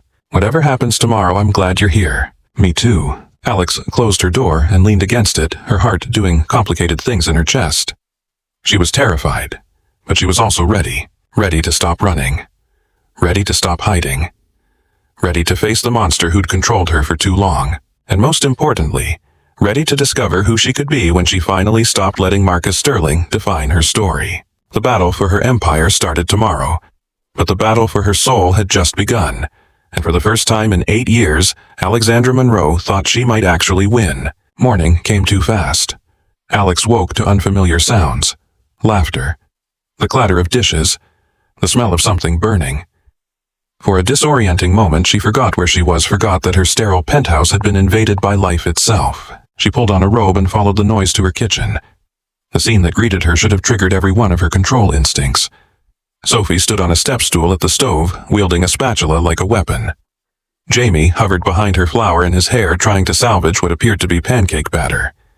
The pristine marble counters were covered in eggshells and spilled milk, and what might have been an entire bag of chocolate chips. It was chaos. It was beautiful. It was everything Alex's carefully ordered life had been missing. "Good morning," Jamie said, catching sight of her. "We're attempting breakfast. The attempt part is key here. Dad thinks he can flip pancakes," Sophie announced without looking up. "He cannot.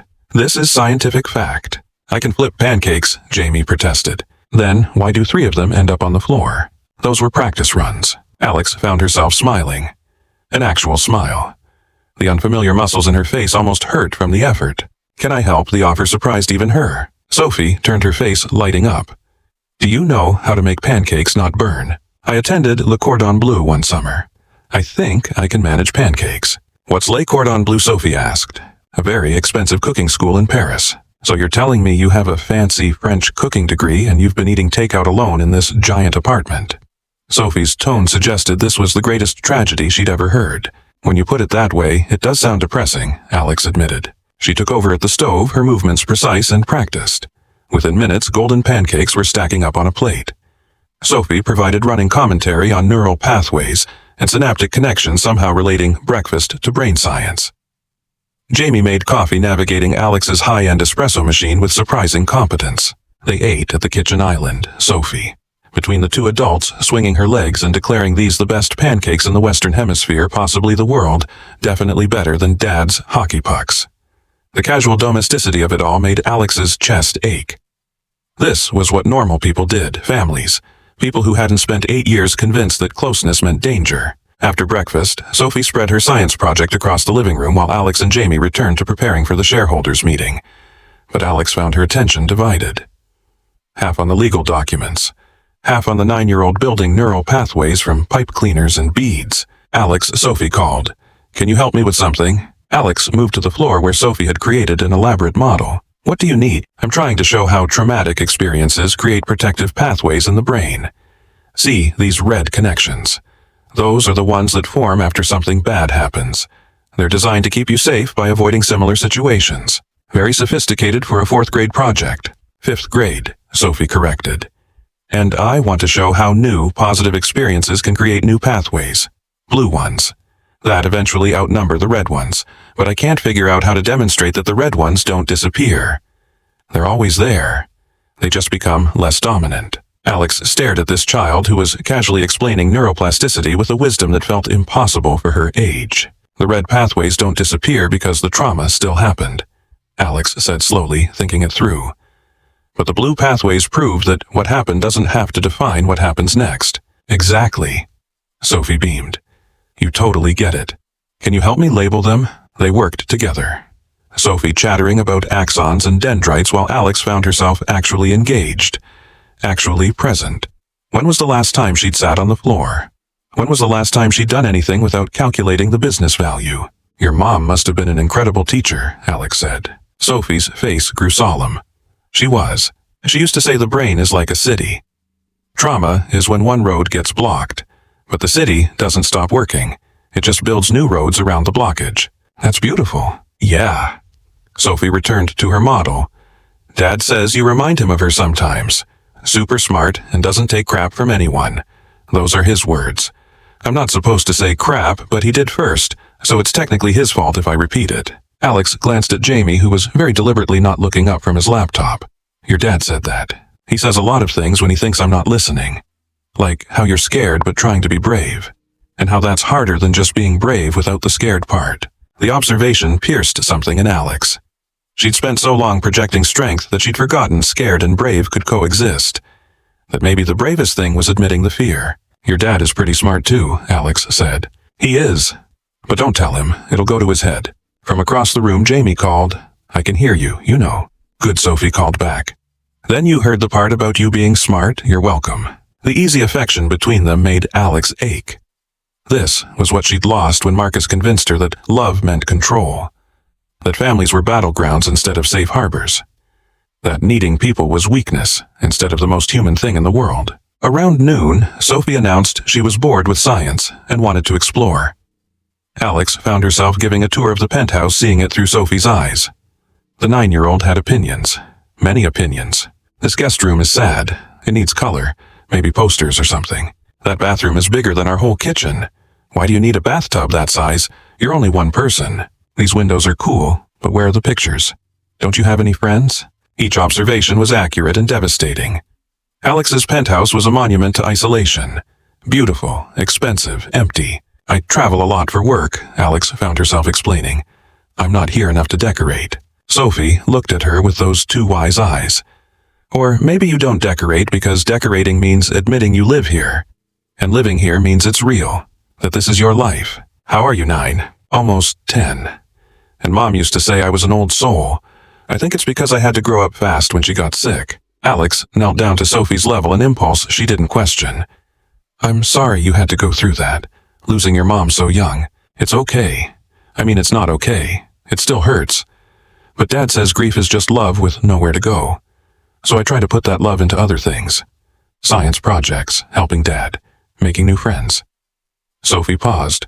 Like you, I think we're friends now.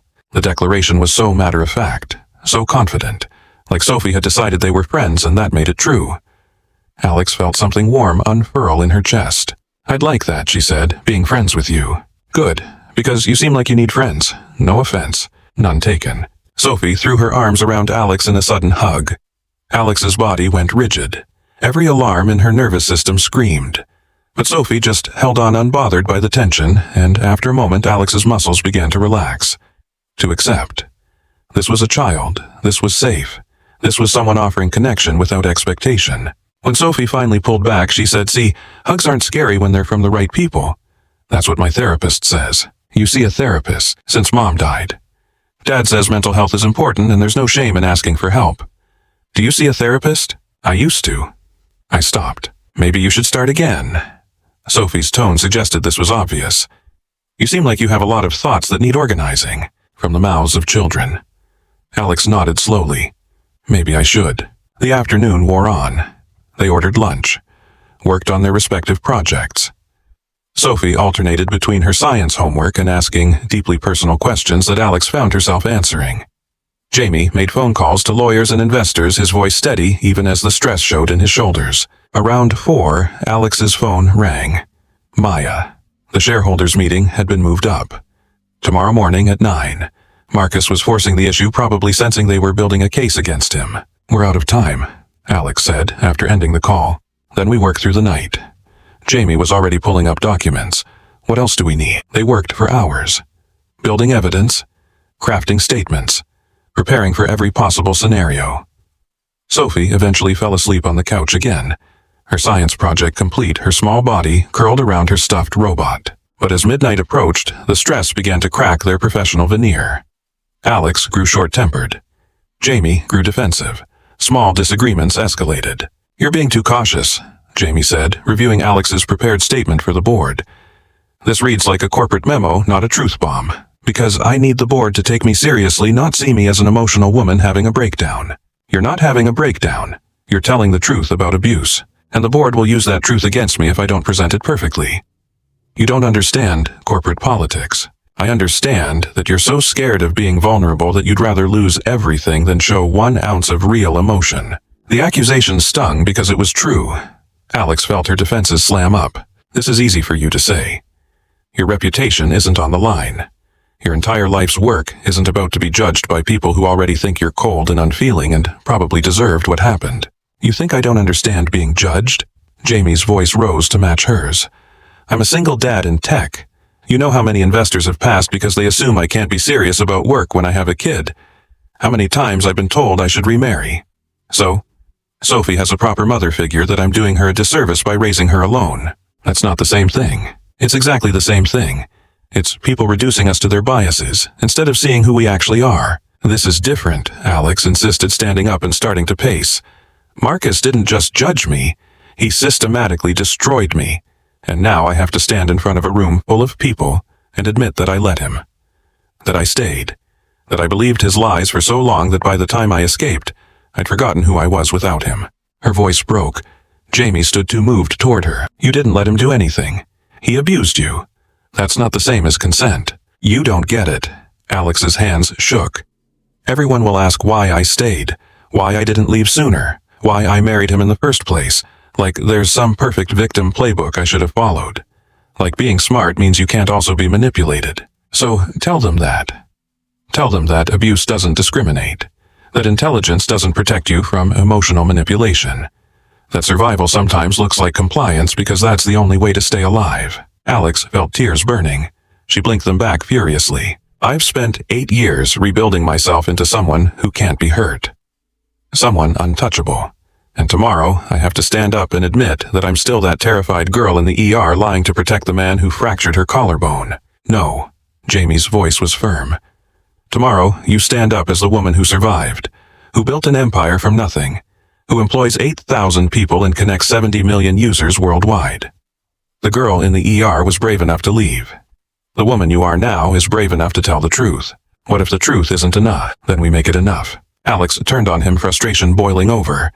Stop saying we. This isn't your fight. You're just the collateral damage Marcus is using to get to me. Is that what you think? That I'm here because I got caught in the crossfire? Aren't you? No, Jamie stepped closer, his eyes intense. I'm here because I care about you. Because, over the past few weeks I've watched you struggle with connection and vulnerability and I see myself in that struggle. Because when Sarah died, I could have shut down. Could have decided that loving someone meant opening yourself to unbearable pain, and I'd never risk it again. But I chose differently. I chose to stay open. To let people in.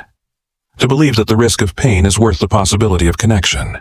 Good for you, Alex snapped. Not everyone can be that brave. You are that brave. You're just too scared to see it. I'm not scared, I'm realistic. You're terrified. You're standing here pushing me away because getting close to someone means they might hurt you. Well, newsflash, Alex. People you keep at a distance can hurt you too. Marcus is proof of that.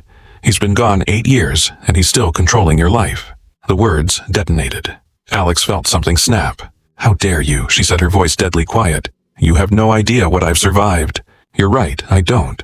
Because you won't let anyone close enough to actually know you. Because everyone I've ever trusted has betrayed me. I haven't betrayed you. Not yet, but you will. Everyone does eventually. The accusation hung between them. Jamie looked stunned, then hurt, then angry. That's not fair. None of this is fair. Alex was yelling now, all control gone. It's not fair that I have to relive my worst nightmare tomorrow. It's not fair that Marcus gets to weaponize my trauma. It's not fair that I finally meet someone who makes me want to try being human again, and he's standing here telling me I'm not brave enough. I never said you weren't brave enough. You implied it. I said you were scared. There's a difference. Well, maybe I'm tired of being scared. Maybe I'm exhausted from spending every day pretending I'm not one touch away from falling apart. Maybe I built these walls because without them I'm just a broken thing. Marcus, convinced, had no value. Her voice cracked on the last word. She was shaking, breathing hard, every defense stripped away, raw and exposed and hating it. You're not broken, Jamie said quietly. You're healing. And healing is messy and non-linear, and sometimes it looks like taking 1 step forward and 3 steps back. But you're doing it. Every day you show up and try, you're doing it. What if I'm tired of trying? Then you rest, and then you try again. Alex felt something give way in her chest. The walls she'd maintained for 8 years were crumbling, and she didn't have the energy to rebuild them. She was exhausted, terrified, done pretending she had all the answers. I don't know how to do this, she whispered. How to need someone. How to trust that you won't use my vulnerabilities against me like he did. You don't have to figure it all out tonight. You just have to be willing to try. What if I'm not ready? Then we go at your pace. No pressure, no expectations. What if my pace is glacial? Jamie's smile was gentle. Then I guess I'd better invest in some good winter gear. Despite everything, Alex felt a laugh bubble up. It came out half sob. This is insane.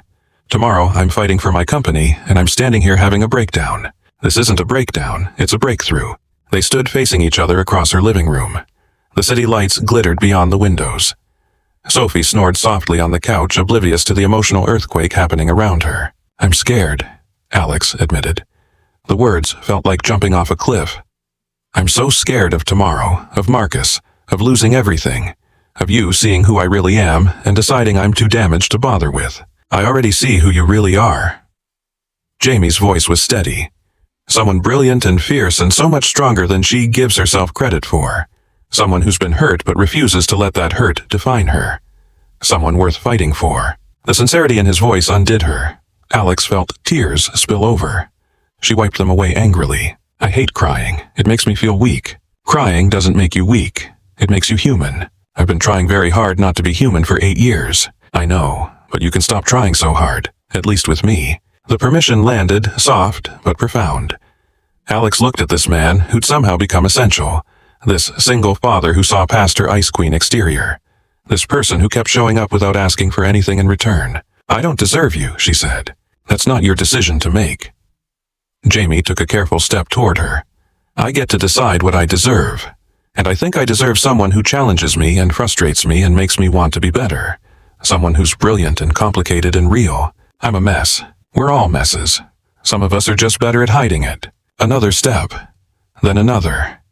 They were close now. Closer than Alex usually allowed anyone. Her heart hammered. Her nervous system screamed conflicting messages.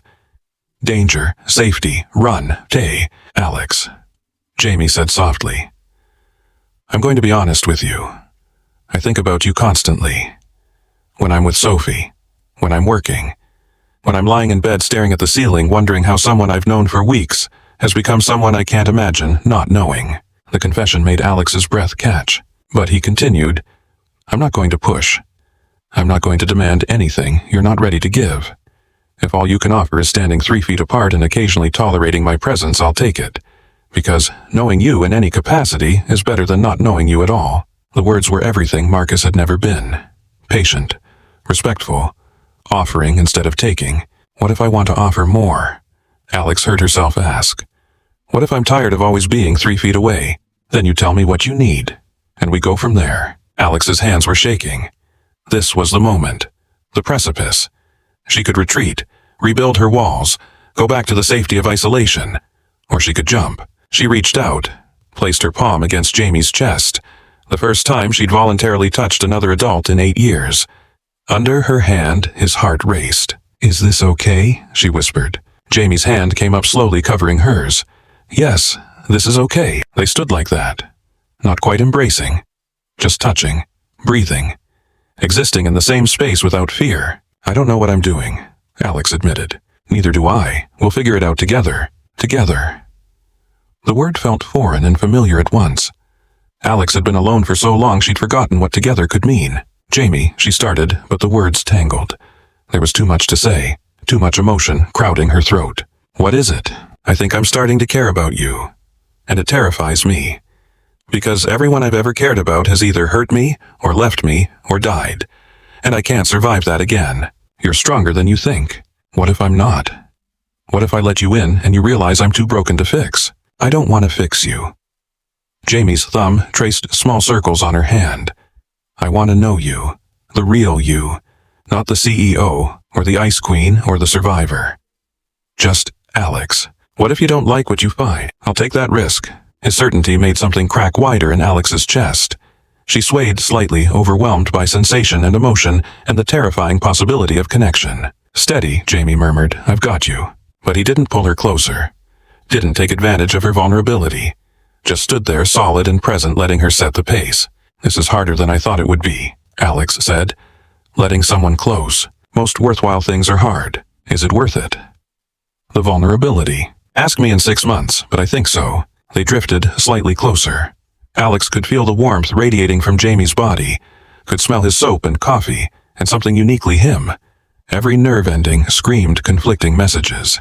Her lizard brain insisted this was danger. But some deeper part, the part that remembered what safety felt like before, Marcus whispered that maybe this was exactly what healing looked like. I need to tell you something, Alex said. About tomorrow, about what I'm planning to say to the board. Okay, I'm going to tell them everything. About Marcus, about the abuse, about why I built Monroe Media the way I did, and I'm terrified they'll use it against me. That they'll see me as weak or unstable or damaged. Anyone who sees you as weak after hearing your story doesn't deserve to be in that room. You have a lot of faith in people. It's kind of naive. Or maybe I just have a lot of faith in you.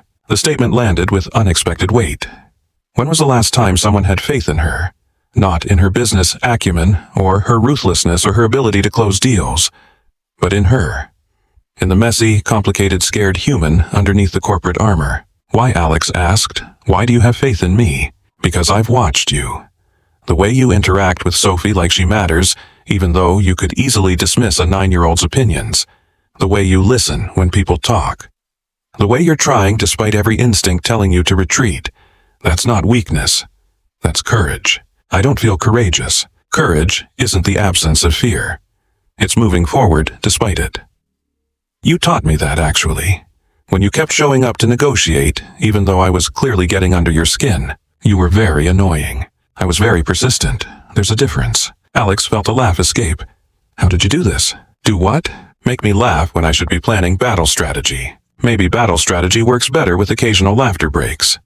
Keeps the anxiety manageable. Is that your professional opinion? I'm a tech founder who learned to parent while grieving. I'm basically an expert in managing anxiety while pretending to have my life together. The self-deprecating honesty made Alex's defenses lower another degree. She studied Jamie's face, the laugh lines around his eyes, the gray at his temples, the kindness that seemed woven into his features. I want to kiss you, she blurted out. Then immediately wanted to take it back. That was too honest, too vulnerable, too much. But Jamie just smiled. That's inconvenient timing. What? We're about to go into the biggest fight of your professional life. A kiss seems like a distraction. Maybe I want to be distracted. Is that really what you want? Or is it avoidance? The question made Alex pause. Was she trying to connect or just trying to avoid thinking about tomorrow? The honest answer was probably both. I don't know, she admitted. My motivations are unclear even to me. Then let's table the kiss for now. When it happens and Jamie's voice dropped lower, I want it to be because you're choosing connection, not running from fear. The restraint was somehow more attractive than if he'd immediately agreed. Marcus would have taken advantage of her vulnerability. Jamie was protecting her from her own impulse control issues. You're very annoying when you're right, Alex said. I'm very annoying in general, asked Sophie. As if summoned, Sophie stirred on the couch, mumbled something about neural pathways, then settled back into sleep. We should get some rest, Jamie said reluctantly. Tomorrow's going to be brutal. I don't think I can sleep. Try anyway. You'll need your strength. Will you stay? The question came out smaller than Alex intended. Not just tonight, through tomorrow. Whatever happens. Jamie's expression softened. I'm not going anywhere. Promise. Promise. They stood there a moment longer, hands still connected before finally breaking apart. The loss of contact felt profound. Alex wanted to reach out again to maintain that thread of connection. But Jamie was right. Tomorrow was too important to muddle with complicated emotions. Alex walked him to the guest room door. Paused. Thank you. For tonight. For seeing me. For not running when I gave you every reason to. You didn't give me reasons to run. You gave me reasons to stay. The words settled warm in Alex's chest. She wanted to say more. Wanted to explain how much his presence meant. How transformative it was to be seen as human instead of as a conquest or a problem to solve. Instead, she just nodded. Good night, Jamie. Good night, Alex. She retreated to her own room, but sleep was impossible. Her mind raced with everything she needed to say tomorrow. Every possible way the board could react. Every weapon Marcus might deploy. Around 3 a.m. she gave up and went to her home office. Pulled up the statement she'd been drafting. Read it with fresh eyes. Jamie was right. It was too clinical, too careful. She was so busy protecting herself that she'd forgotten to tell the actual truth. Alex deleted everything. Started over. This time, she wrote from the heart instead of the head. About the girl who fell in love with the wrong man. About the woman who survived. About the CEO who'd spent 8 years running from her past instead of facing it. The words poured out, raw, honest, terrifying. When she finished, the sun was starting to rise. Alex saved the document. Sent it to herself as backup. Then finally allowed herself to feel the weight of what was coming.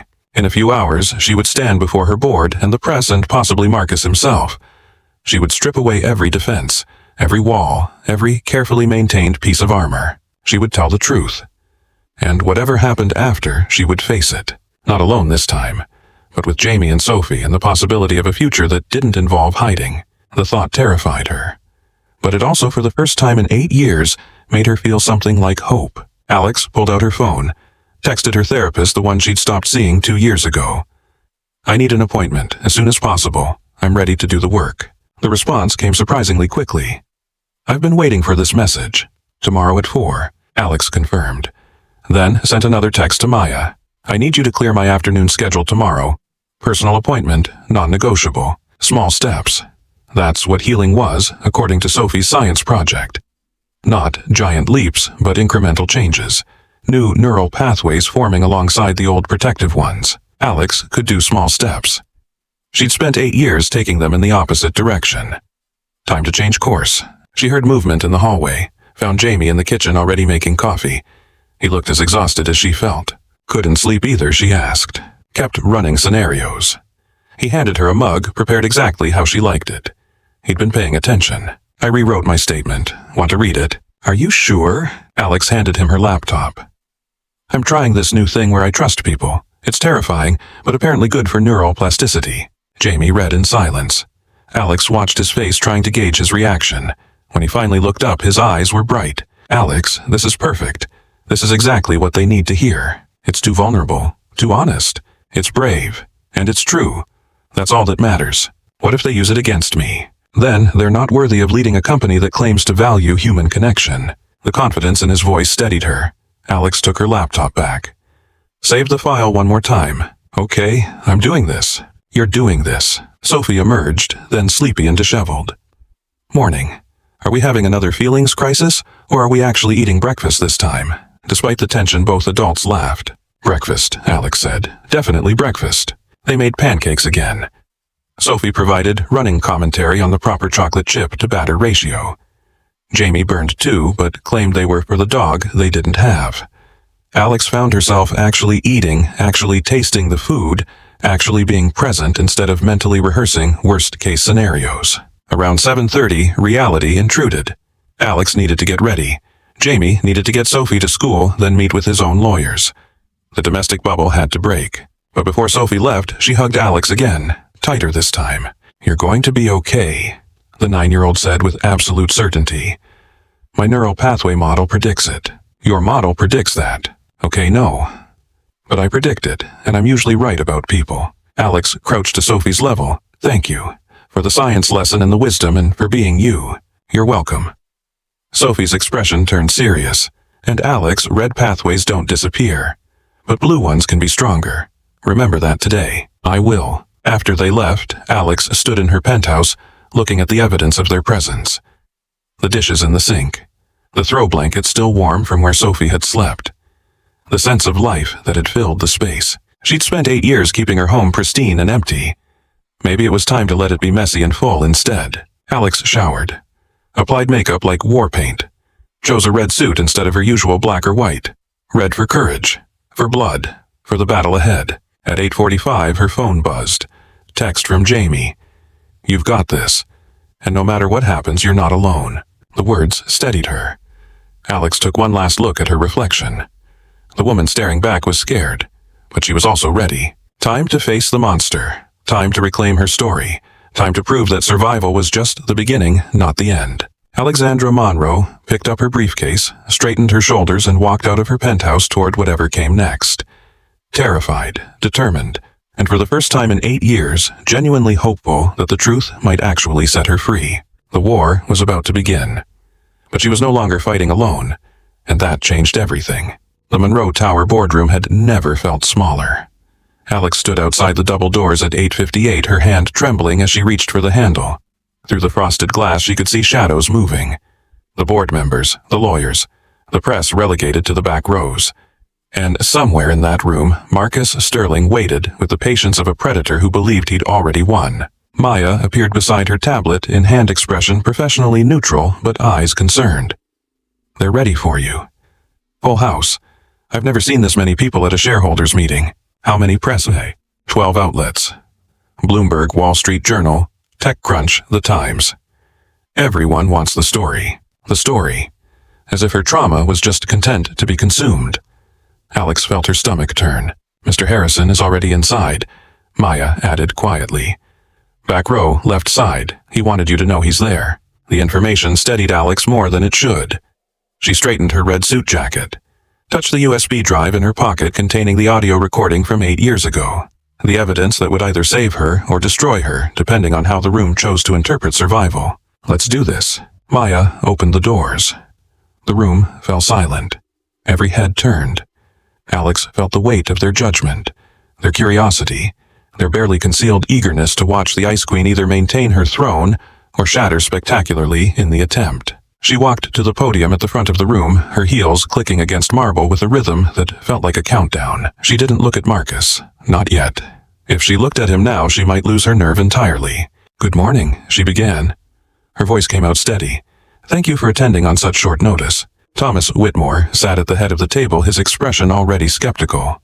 "Miss Monroe, we're here because someone is attempting a hostile takeover of this company. We need answers, not pleasantries. You'll get answers. All of them. Even the ones you're not expecting." Alex pulled up the first slide. Financial data showing the Shell Corporation purchases. The systematic acquisition of Monroe Media shares over 6 weeks. The careful dance just below reporting thresholds. Over the past month and a half, someone has purchased 18.7% of Monroe Media stock through 12 Shell corporations. The buying accelerated in the last 72 hours, pushing toward the 25% threshold that would force a leadership vote. She clicked to the next slide. Corporate structure diagrams showing how the Shell companies connected. Our forensic accountants traced these entities. They all lead back to one source. Meridian Holdings, a Cayman Islands corporation owned by Sterling Capital Partners, which is owned by Marcus Sterling. The murmurs started. Alex let them build before continuing. "Some of you are wondering why my ex-husband would want to take over my company. The answer is simple. Control. It's what he's always wanted. What he's always believed he deserved. This is slander." Marcus's voice cut through the room. Smooth, confident. "I'm a legitimate investor seeing an undervalued opportunity." Alex finally looked at him. He sat 3 rows back, flanked by lawyers in expensive suits, wearing his Brooks Brothers armor and his Harvard ring, and that smile that used to make her feel special before she understood it was the smile of someone who enjoyed having power over another person. "You're a domestic abuser attempting to reclaim property you consider yours," Alex said. Her voice didn't shake. "I am not property, Marcus, and I'm done being silent about what you did." The room went deathly quiet. Thomas leaned forward.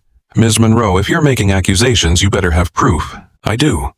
Alex inserted the USB drive into her laptop.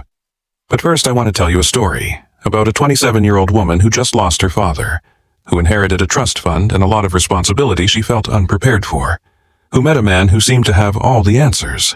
She could feel Jamie's presence in the back row, could imagine Sophie's neural pathway model. Red connections formed by trauma, blue connections formed by healing, both existing simultaneously. I married Marcus Sterling 8 months after my father died. He was charming, successful, established. My family approved. My friends thought I was lucky. And for the first few months I believed I was." Marcus's lawyer started to stand. Alex cut him off with a look. Then the criticism started. Small things. My clothes were too provocative or not professional enough. My friends were bad influences. My work schedule showed I wasn't committed to our marriage. Each comment seemed reasonable in isolation, but they accumulated. By our first anniversary, I'd cut ties with most of my friends. I'd changed my appearance. I'd started believing that everything wrong in our relationship was my fault. She paused, let the words settle. Several board members looked uncomfortable. Patricia Reeves's expression was knowing. She'd been here too, Alex realized. Maybe not with physical violence, but with the slow erosion of self that abusive relationships specialized in. The first time Marcus hit me, I was 28. We'd been married 14 months. I'd made a comment at a dinner party that he felt undermined his authority. We got home and he slapped me across the face. Then he cried, apologized, said it would never happen again. Blamed stress from work. And I believed him. "You're lying," Marcus said. His voice had lost its smooth edge. The second time, Alex continued as if he hadn't spoken. He pushed me into a wall. Blamed alcohol. The third time, he grabbed my throat. Blamed my provocations. By the 10th time, I stopped counting. I stopped making excuses. I just tried to survive each day without triggering his rage. "This is a private matter," Marcus's lead lawyer said. "Not appropriate for a shareholders meeting." "It's absolutely appropriate," Patricia Reeves cut in. "Because Mr. Sterling is attempting to take control of a company by using his history of abuse as leverage. The board needs to understand who we're dealing with." Alex felt gratitude wash over her. She nodded to Patricia and continued. The abuse wasn't just physical. Marcus controlled our finances, monitored my phone, isolated me from anyone who might help. He convinced me I was worthless without him, that no one else would ever want someone as damaged and difficult as me. And I believed him because that's what abuse does. It makes you complicit in your own destruction. She clicked to the next slide. Hospital records from 8 years ago. The X-ray showing her fractured collarbone clear as day. This happened 3 months before I filed for divorce. Marcus pushed me down the stairs during an argument about my trust fund. He told the ER doctor I fell, and I confirmed his story. Because by then I was so well trained to protect him that I couldn't protect myself. The room was absolutely silent. Even the press had stopped typing. But something changed that night. The doctor asked if I was safe at home, and I heard myself say yes, heard myself lie. And I realized that I had a choice. I could keep lying and eventually die in that marriage, or I could tell the truth and save myself. "What did you do?" Patricia asked quietly. I called my lawyer from the hospital bathroom, filed for divorce the next day with security present, moved into a hotel, had my family pay Marcus a settlement to avoid a public trial that would have been brutal for everyone. Settlement. Marcus scoffed. Your family paid me off to keep quiet about your instability, about your suicide attempts and your mental health issues. Alex had been waiting for this. The lies Marcus would tell. The narrative he'd constructed to justify his actions. I never attempted suicide. I had panic attacks from the trauma you inflicted. I saw a therapist which you used as evidence of my weakness. And the only mental health crisis I had was believing your version of reality instead of trusting my own experience. She turned to face the board directly. I took that settlement money and built Monroe Media. Every dollar Marcus received went into creating a company that now employs 8,000 people and connects 70 million users worldwide. I built it to prove to myself that everything he said about me was a lie, that I was capable, valuable, enough. Her voice strengthened, but I also built it wrong. I built it from a place of fear instead of purpose. I built it to run from him instead of to create something meaningful. And that ends today. Alex pulled out her phone, connected it to the presentation system. 8 years ago, the night I left, I recorded our final conversation. I never wanted to use it. I wanted to move forward, not look back. But Marcus has made it clear that forward isn't an option until I deal with the past. Don't you dare, Marcus stood, his composure cracking. Sit down, Mr. Sterling, Alex said. For 8 years, you controlled the narrative. Today, you listen. She pressed play. The audio quality was poor, clearly recorded on an old phone hidden in a purse. But every word was audible. Marcus, on recording, you're nothing without me. Nothing. I made you. I can break you just as easily, Alex. On recording, younger, terrified. Please, Marcus, just let me go. I'll sign whatever you want. Marcus. You think you can just leave? You think anyone will believe you over me? I have lawyers, connections, political friends. You're just a stupid girl playing at business with daddy's money. Alex. You fractured my collarbone. I have x-rays. Marcus. You fell. That's what you'll tell them. You're clumsy. Always have been. Everyone knows that. And if you try to destroy me, if you breathe one word of your ridiculous abuse claims, I will make sure you never work in this city again. I'll tell everyone you're unstable, suicidal. I'll have you committed if necessary. Alex. Crying. I just want to leave, please. Marcus. You don't get to leave me. I decide when we're done. And we're not done until I say so. Do you understand me? The sound of a slap. Alex's cry of pain. Marcus. Do you understand me? Alex, broken, yes, I understand. The recording ended. The silence that followed was devastating. Alex looked at the board members. At the press, scribbling frantically. At Marcus, whose face had gone from red to white to purple with rage. That conversation happened 8 years ago. I left anyway. Built this company anyway. Survived anyway. And now Marcus is trying to take it from me because in his mind everything I have is rightfully his. My success is an insult to his authority. My happiness is intolerable. She clicked to the final slide, SEC filing documents. But here's what Marcus didn't count on. The SEC has been investigating Sterling Capital for 18 months. Embezzlement, securities fraud, using client funds for personal investments, the shell corporations buying my stock, funded with money stolen from his investors. As if on cue, the boardroom doors opened. FBI agents entered, led by a woman in a dark suit. Marcus Sterling, the lead agent said. You're under arrest for securities fraud, embezzlement, wire fraud, and attempted blackmail. This is absurd. Marcus stood, his lawyers immediately flanking him. I've done nothing illegal. You used funds from Sterling Capital client accounts to purchase stock through shell corporations, the agent continued. That's securities fraud and embezzlement. You also threatened Miss Monroe with retaliation if she went public with allegations of abuse. That's attempted blackmail. Those client funds were allocated for strategic investments, without client authorization, and routed through offshore accounts to hide the transactions. We have your bank records, Mr. Sterling. Miss Monroe's evidence was the final piece we needed. The agents moved forward with handcuffs. Marcus's composure finally shattered completely. You think you've won? He spun to face Alex. You think this is over? I made you everything you are is because of me. No, Alex said quietly, but everyone heard her. Everything I am is in spite of you. As they cuffed him, Marcus lunged toward her. The agents restrained him immediately, but his words kept coming. You're going to regret this. You're nothing. You'll always be nothing. The red pathways, Alex thought. The trauma connections that never fully disappear. She could feel them firing, feel the fear response her body had learned over years of conditioning. But she could also feel the blue pathways. The new connections formed through therapy and time, and Jamie's patient presence and Sophie's wise observations about healing. Both pathways existed, but only she got to choose which one she followed. I already regret a lot of things, Marcus, she said as they led him toward the door. Marrying you, staying as long as I did, letting you control my life for 8 years after I left. But stopping you today that I'll never regret. He tried to lunge again.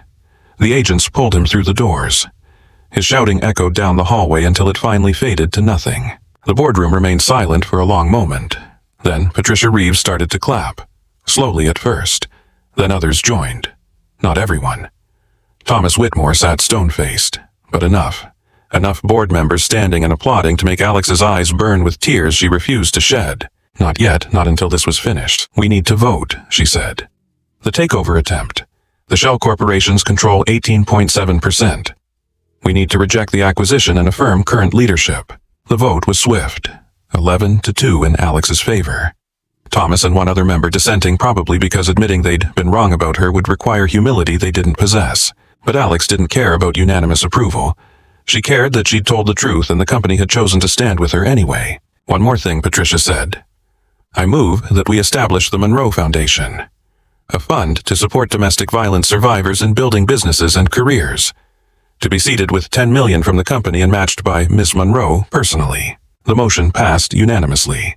Even Thomas voted yes, probably calculating the PR value. As the meeting adjourned, press swarmed. Questions shouted, cameras flashing. Alex's legal team intercepted them, providing a brief statement while Alex slipped out a side door. She needed air, needed space, needed to process what had just happened. The elevator took her to the roof access, the garden she'd designed but rarely visited. The city spread out below morning sun, glinting off glass and steel. Her empire, her kingdom, built from pain and determination and the absolute refusal to let Marcus Sterling define her story. She stood at the railing, breathing in the early autumn air, and finally let the tears come. Not tears of sadness, tears of release. 8 years of carrying Marcus's voice in her head. 8 years of running from her past while pretending to move forward. 8 years of hiding in plain sight. Done. Finally done. She heard the roof door open, knew without turning who it would be. How did you know I'd be here? She asked as Jamie came to stand beside her. Lucky guess. It's where I'd go. Somewhere high above it all where you can breathe. They stood in comfortable silence. Below them, Manhattan went about its business, oblivious to the small revolution that had just occurred on the 67th floor. You did it, Jamie said quietly. We did it. Alex turned to face him. You were right. The truth was the only weapon I needed. How does it feel? Alex considered the question. Like waking up from a nightmare that lasted 8 years. Like I can finally breathe without wondering if he's watching. Like I matter in a way that has nothing to do with proving him wrong. You've always mattered, Alex. You just needed to believe it yourself. I'm starting to. Alex paused. I scheduled an appointment with my therapist this afternoon at 4. That's good. That's really good. And I've been thinking about what you said, about building the company from fear instead of purpose.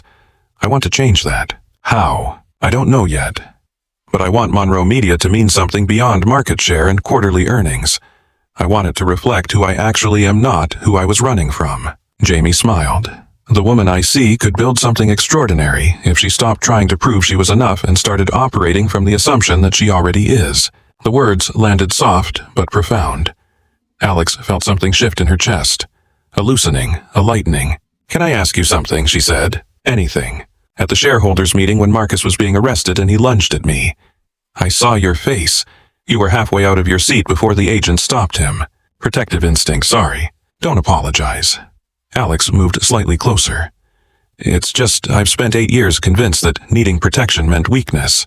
But watching you ready to stand up for me, even knowing the agents had it handled. That didn't feel like weakness. It felt like having someone in my corner. You do have someone in your corner. Jamie's voice was steady. You have me. For as long as you want. What if I want a long time?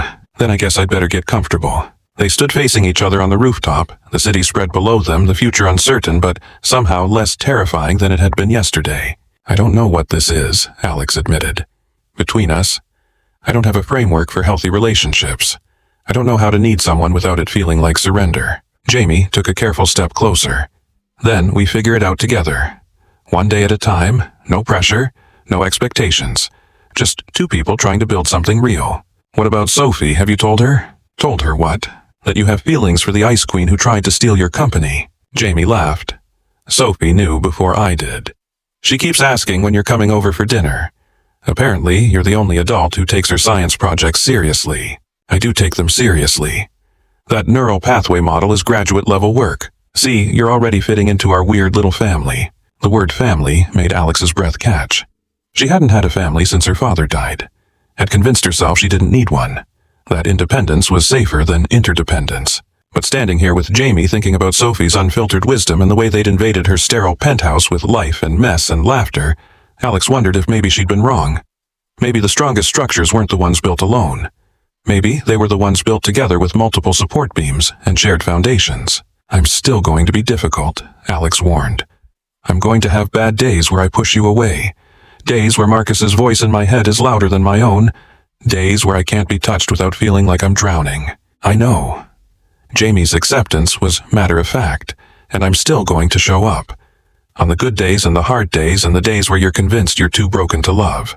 I'm not convinced I'm too broken to love. Alex paused. Anymore.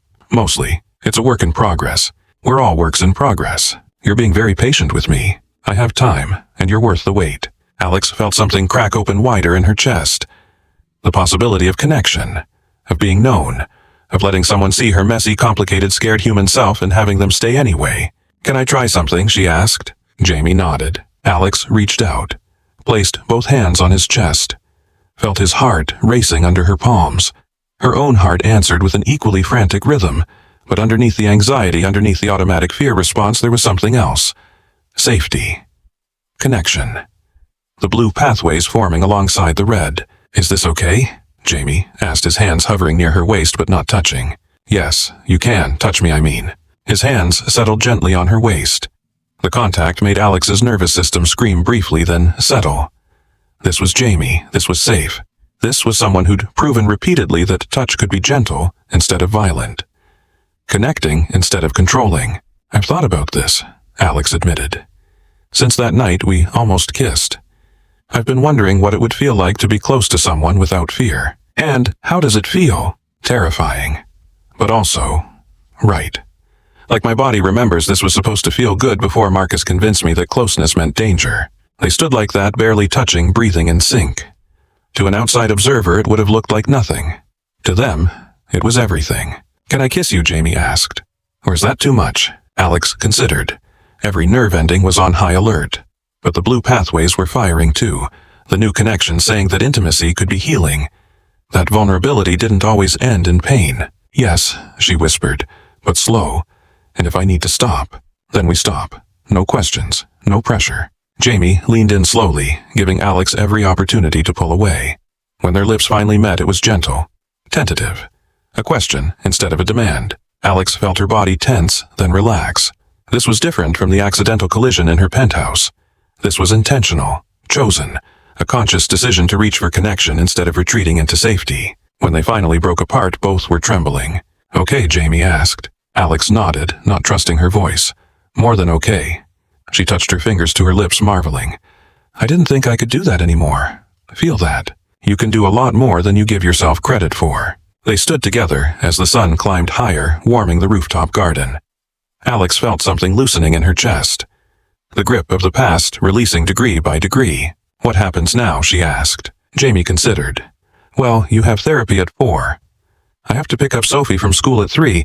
Maybe afterward we could have dinner, the 3 of us. At your place or mine. Yours has better views. Ours has better chaos. Your choice. Yours, Alex decided. I think I need more chaos in my life. Less control, more mess. Sophie's going to be insufferable. She's been plotting to get us together since the charity gala. Smart kid. Takes after her mom.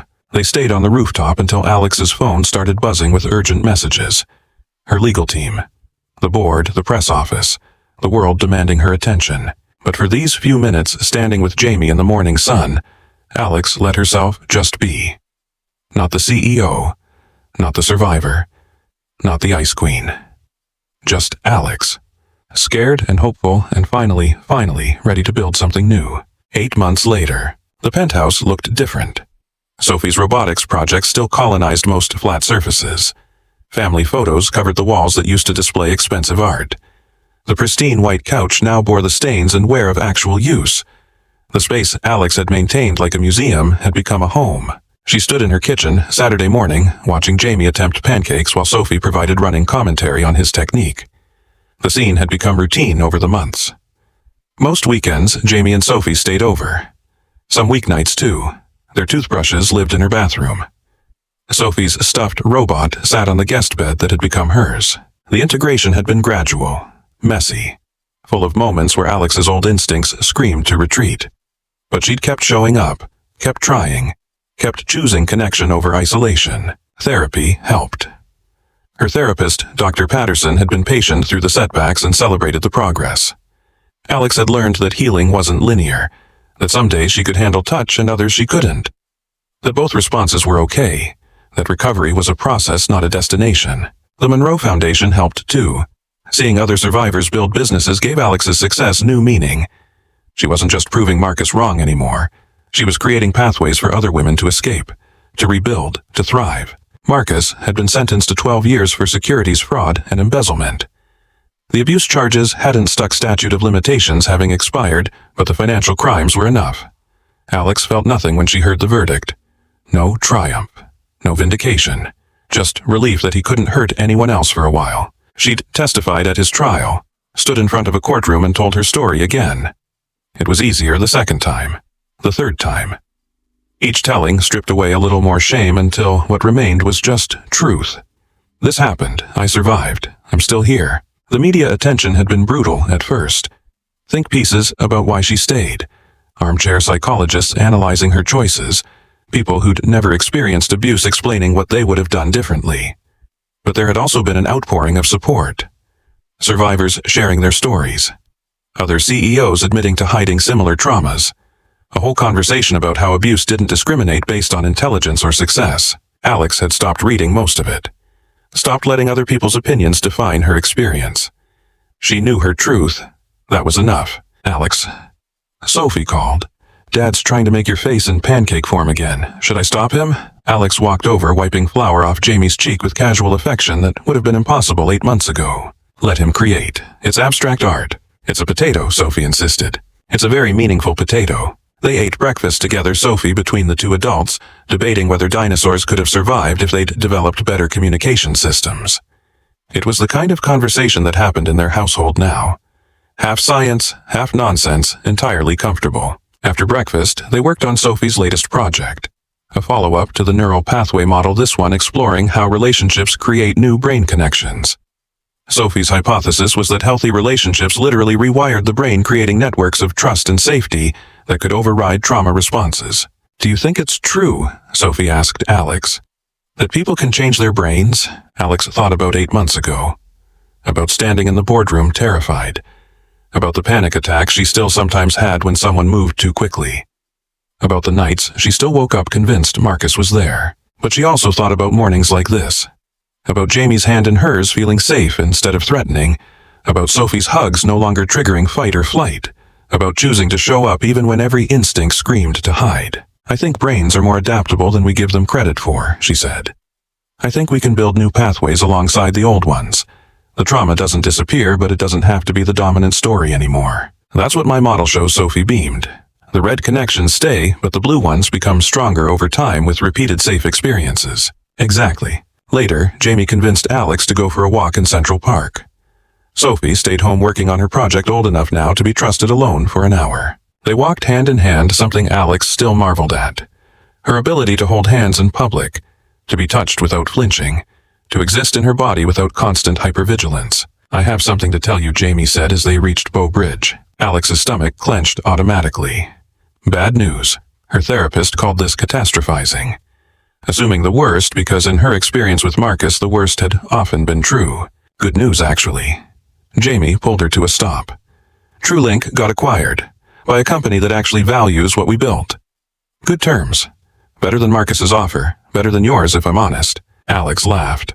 I'm not offended. I was lowballing you. I know. It's one of your many charms. They leaned against the bridge railing, watching tourists take photos and couples embrace. A year ago, Alex would have avoided this place. Too many people.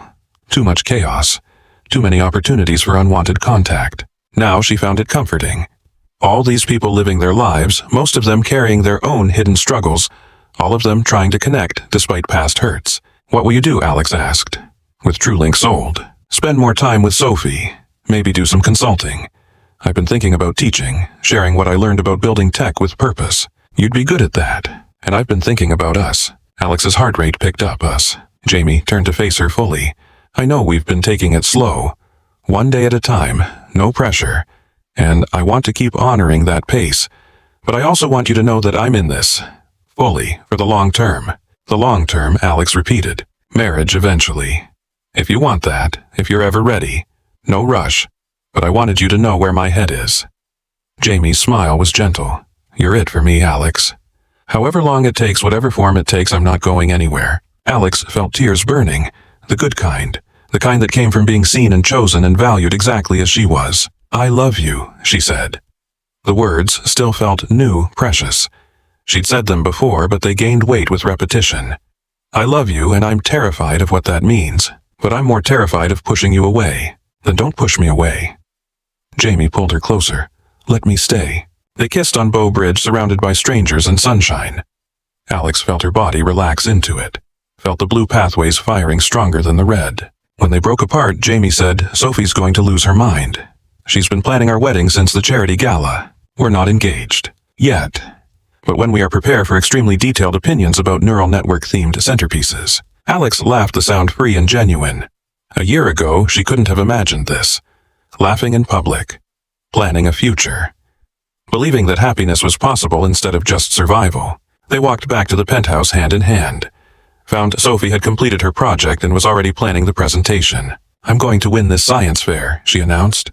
And when I do, I'm dedicating it to you guys.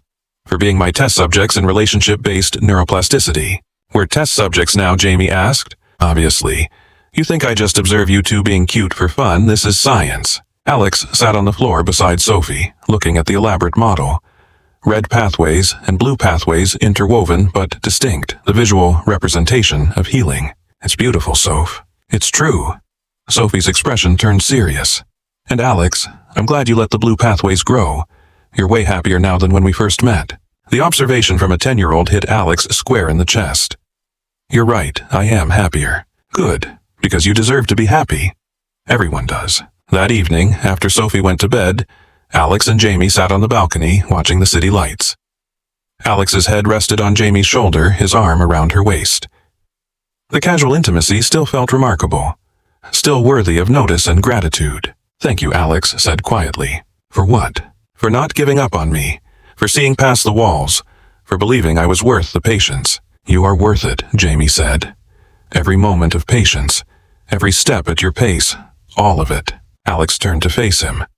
I used to think strength meant never needing anyone, building walls so high that nothing could touch me. But I'm learning that real strength is letting people in, admitting I need help, choosing vulnerability even when it's terrifying. That's the bravest thing I've ever heard. They sat in comfortable silence, two people who'd found each other in unexpected circumstances. A single dad and an ice queen. A widower still carrying grief, and a survivor still carrying trauma. Both learning that healing didn't mean forgetting. It meant integrating the past into a future that wasn't defined by it. Alex thought about the girl in the ER 8 years ago, the one who'd finally found the courage to leave. She wished she could tell that girl that it would get better, that the empire she would build, while impressive, wouldn't be what saved her. That connection would. Community would. Letting people love her would. But that girl couldn't have heard it. She'd needed to learn it herself, one painful step at a time. Inside, Sophie mumbled in her sleep. Something about dendrites and synaptic connections. Alex smiled. She's going to change the world, Alex said. She already is. Jamie pressed a kiss to her temple. Just like her mom, just like you. I'm not changing the world. I'm just trying to survive it. Surviving is changing it. Every time a survivor speaks up, builds something, refuses to be silenced. That changes the world for the next person who needs to hear that they're not alone. Alex leaned into Jamie's warmth, feeling safe in a way she'd thought was impossible. The city stretched out before them, full of people carrying their own struggles. Their own red pathways and blue pathways. Their own journeys from fear to hope. She thought about the foundation, the survivors she'd helped, the businesses being built by women who'd decided their stories wouldn't end with abuse. The ripple effect of one person choosing to speak truth. Maybe Jamie was right. Maybe just showing up, just refusing to let Marcus have the final word was changing something. Her phone buzzed. Email from Patricia Reeves. The board had approved her proposal to make Monroe Media a certified B Corporation, prioritizing social impact alongside profit. The company she'd built from fear was becoming the company she'd always wished existed. One that valued human connection not as a commodity, but as the actual point. I have an idea, Alex said, for the foundation. I want to create a program specifically for tech founders who are survivors. Give them funding and mentorship and community. Jamie pulled back to look at her. That's brilliant. You'd be perfect to lead it. Will you help you understand both sides? The tech and the healing. I'd be honored. They started planning right there on the balcony, talking over each other in their excitement, sketching ideas on Alex's phone, building something together instead of alone. This was what Alex had been missing for 8 years. Not romance, though that was part of it, but partnership, collaboration, the sense that her dreams could be bigger because someone else believed in them too. As midnight approached, they finally headed inside. Jamie checked on Sophie, adjusting her blanket and removing the tablet she'd fallen asleep reading. Alex watched from the doorway, marveling at his tenderness. He caught her looking. What? Just appreciating. Alex moved closer. You're a really good dad. I try. Some days are better than others. Most days are better than others. I've been watching. Yeah? What do you see? Someone who shows up. Who listens. Who makes pancakes shaped like potatoes and calls it art. Alex paused. Someone who's teaching me what healthy love looks like. Jamie's expression softened. You're doing the same for me. Teaching me it's okay to move forward. That loving again doesn't dishonor Sarah. That my heart is bigger than I thought. They stood in the hallway between bedrooms. Alex's past and future converging in this moment. Stay tonight, she asked. Not in the guest room, with me. Are you sure? Alex nodded. The invitation was significant. Her bedroom had always been her sanctuary, her untouchable space. Letting Jamie in meant trusting him with the most vulnerable parts of herself. I'm sure. Later, lying in bed with Jamie's arm around her, Alex felt more at peace than she could remember. The red pathways were still there. She could feel them humming. The fear response ready to activate if needed. But the blue pathways were stronger now. Louder. More dominant. They said, this is safe. This person chooses you every day.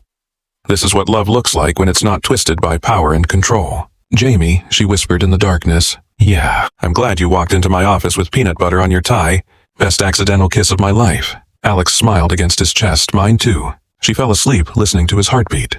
Steady, reliable. A rhythm she was learning to trust. The nightmares still came sometimes. Marcus's voice, his hands, the feeling of being trapped. But now when she woke gasping, Jamie was there. Not to fix her or save her, just to be present while she remembered she was safe. Healing wasn't linear. Alex had learned that. Some days were 3 steps forward, some days were 2 steps back. But the overall trajectory was upward, toward light, toward connection, toward the life she was building one brave choice at a time. 8 years ago, she'd left Marcus believing she would never trust anyone again. That walls were safer than windows. That alone was better than vulnerable. She'd been wrong. Not about the danger that was real, but about the solution. The solution wasn't isolation. It was finding people worth the risk. Building relationships slowly and carefully with those who proved themselves trustworthy. Letting the blue pathways grow stronger than the red. As dawn approached, Alex woke to find Jamie already awake, watching her with soft eyes. "Morning," he said. "Morning." Alex stretched. "Sleep okay?" "Better than okay." "You?" "Actually, yes. No nightmares." "That's progress." "It really is." They lay together in the early light, no need to fill the silence with words. This was intimacy. Not just the physical closeness, but the comfortable quiet. The ability to be fully yourself with another person and not feel judged. Sophie's voice drifted from her room, probably talking to her stuffed robot about neural pathways again. Jamie laughed softly. "That kid. She's extraordinary," Alex said. "You've done an amazing job with her." "We've done an amazing job. You're part of her life now, too." The statement settled warm in Alex's chest. She was part of something. Part of this little makeshift family that had formed around shared trauma and healing, and the daily choice to show up for each other. The Ice Queen had melted. Not because someone fixed her or saved her, but because she'd finally learned that warmth didn't always burn. That sometimes fire could be gentle, could transform instead of destroy. Alexandra Monroe had spent 8 years building an empire from ice. Now she was building something better from the thaw. A life, a family, a future that honored her past without being imprisoned by it. The red pathways would ebb and always be there. Reminders of what she'd survived. But the blue pathways were growing stronger every day, creating new maps, new possibilities, new definitions of what strength could mean. As Jamie got up to start coffee, and Sophie emerged demanding pancakes, Alex lay in bed for one more moment. Savoring the sounds of life in her home, the mess and chaos and beautiful imperfection of it all. She thought about the girl in the ER, the woman in the boardroom, the journey from there to here. It had been worth it. Every painful step, every setback, every moment of terror that she'd never be whole again, because she was whole. Not despite the cracks, but because of them. The breaks had let the light in, had shown her what she was made of underneath the ice. Alexandra Monroe got out of bed and joined her family in the kitchen, ready for whatever came next. Scared sometimes, hopeful always, and finally free. The monster was gone. The tower was no longer a prison, and the Ice Queen had learned that the opposite of cold wasn't just heat, it was home. The end.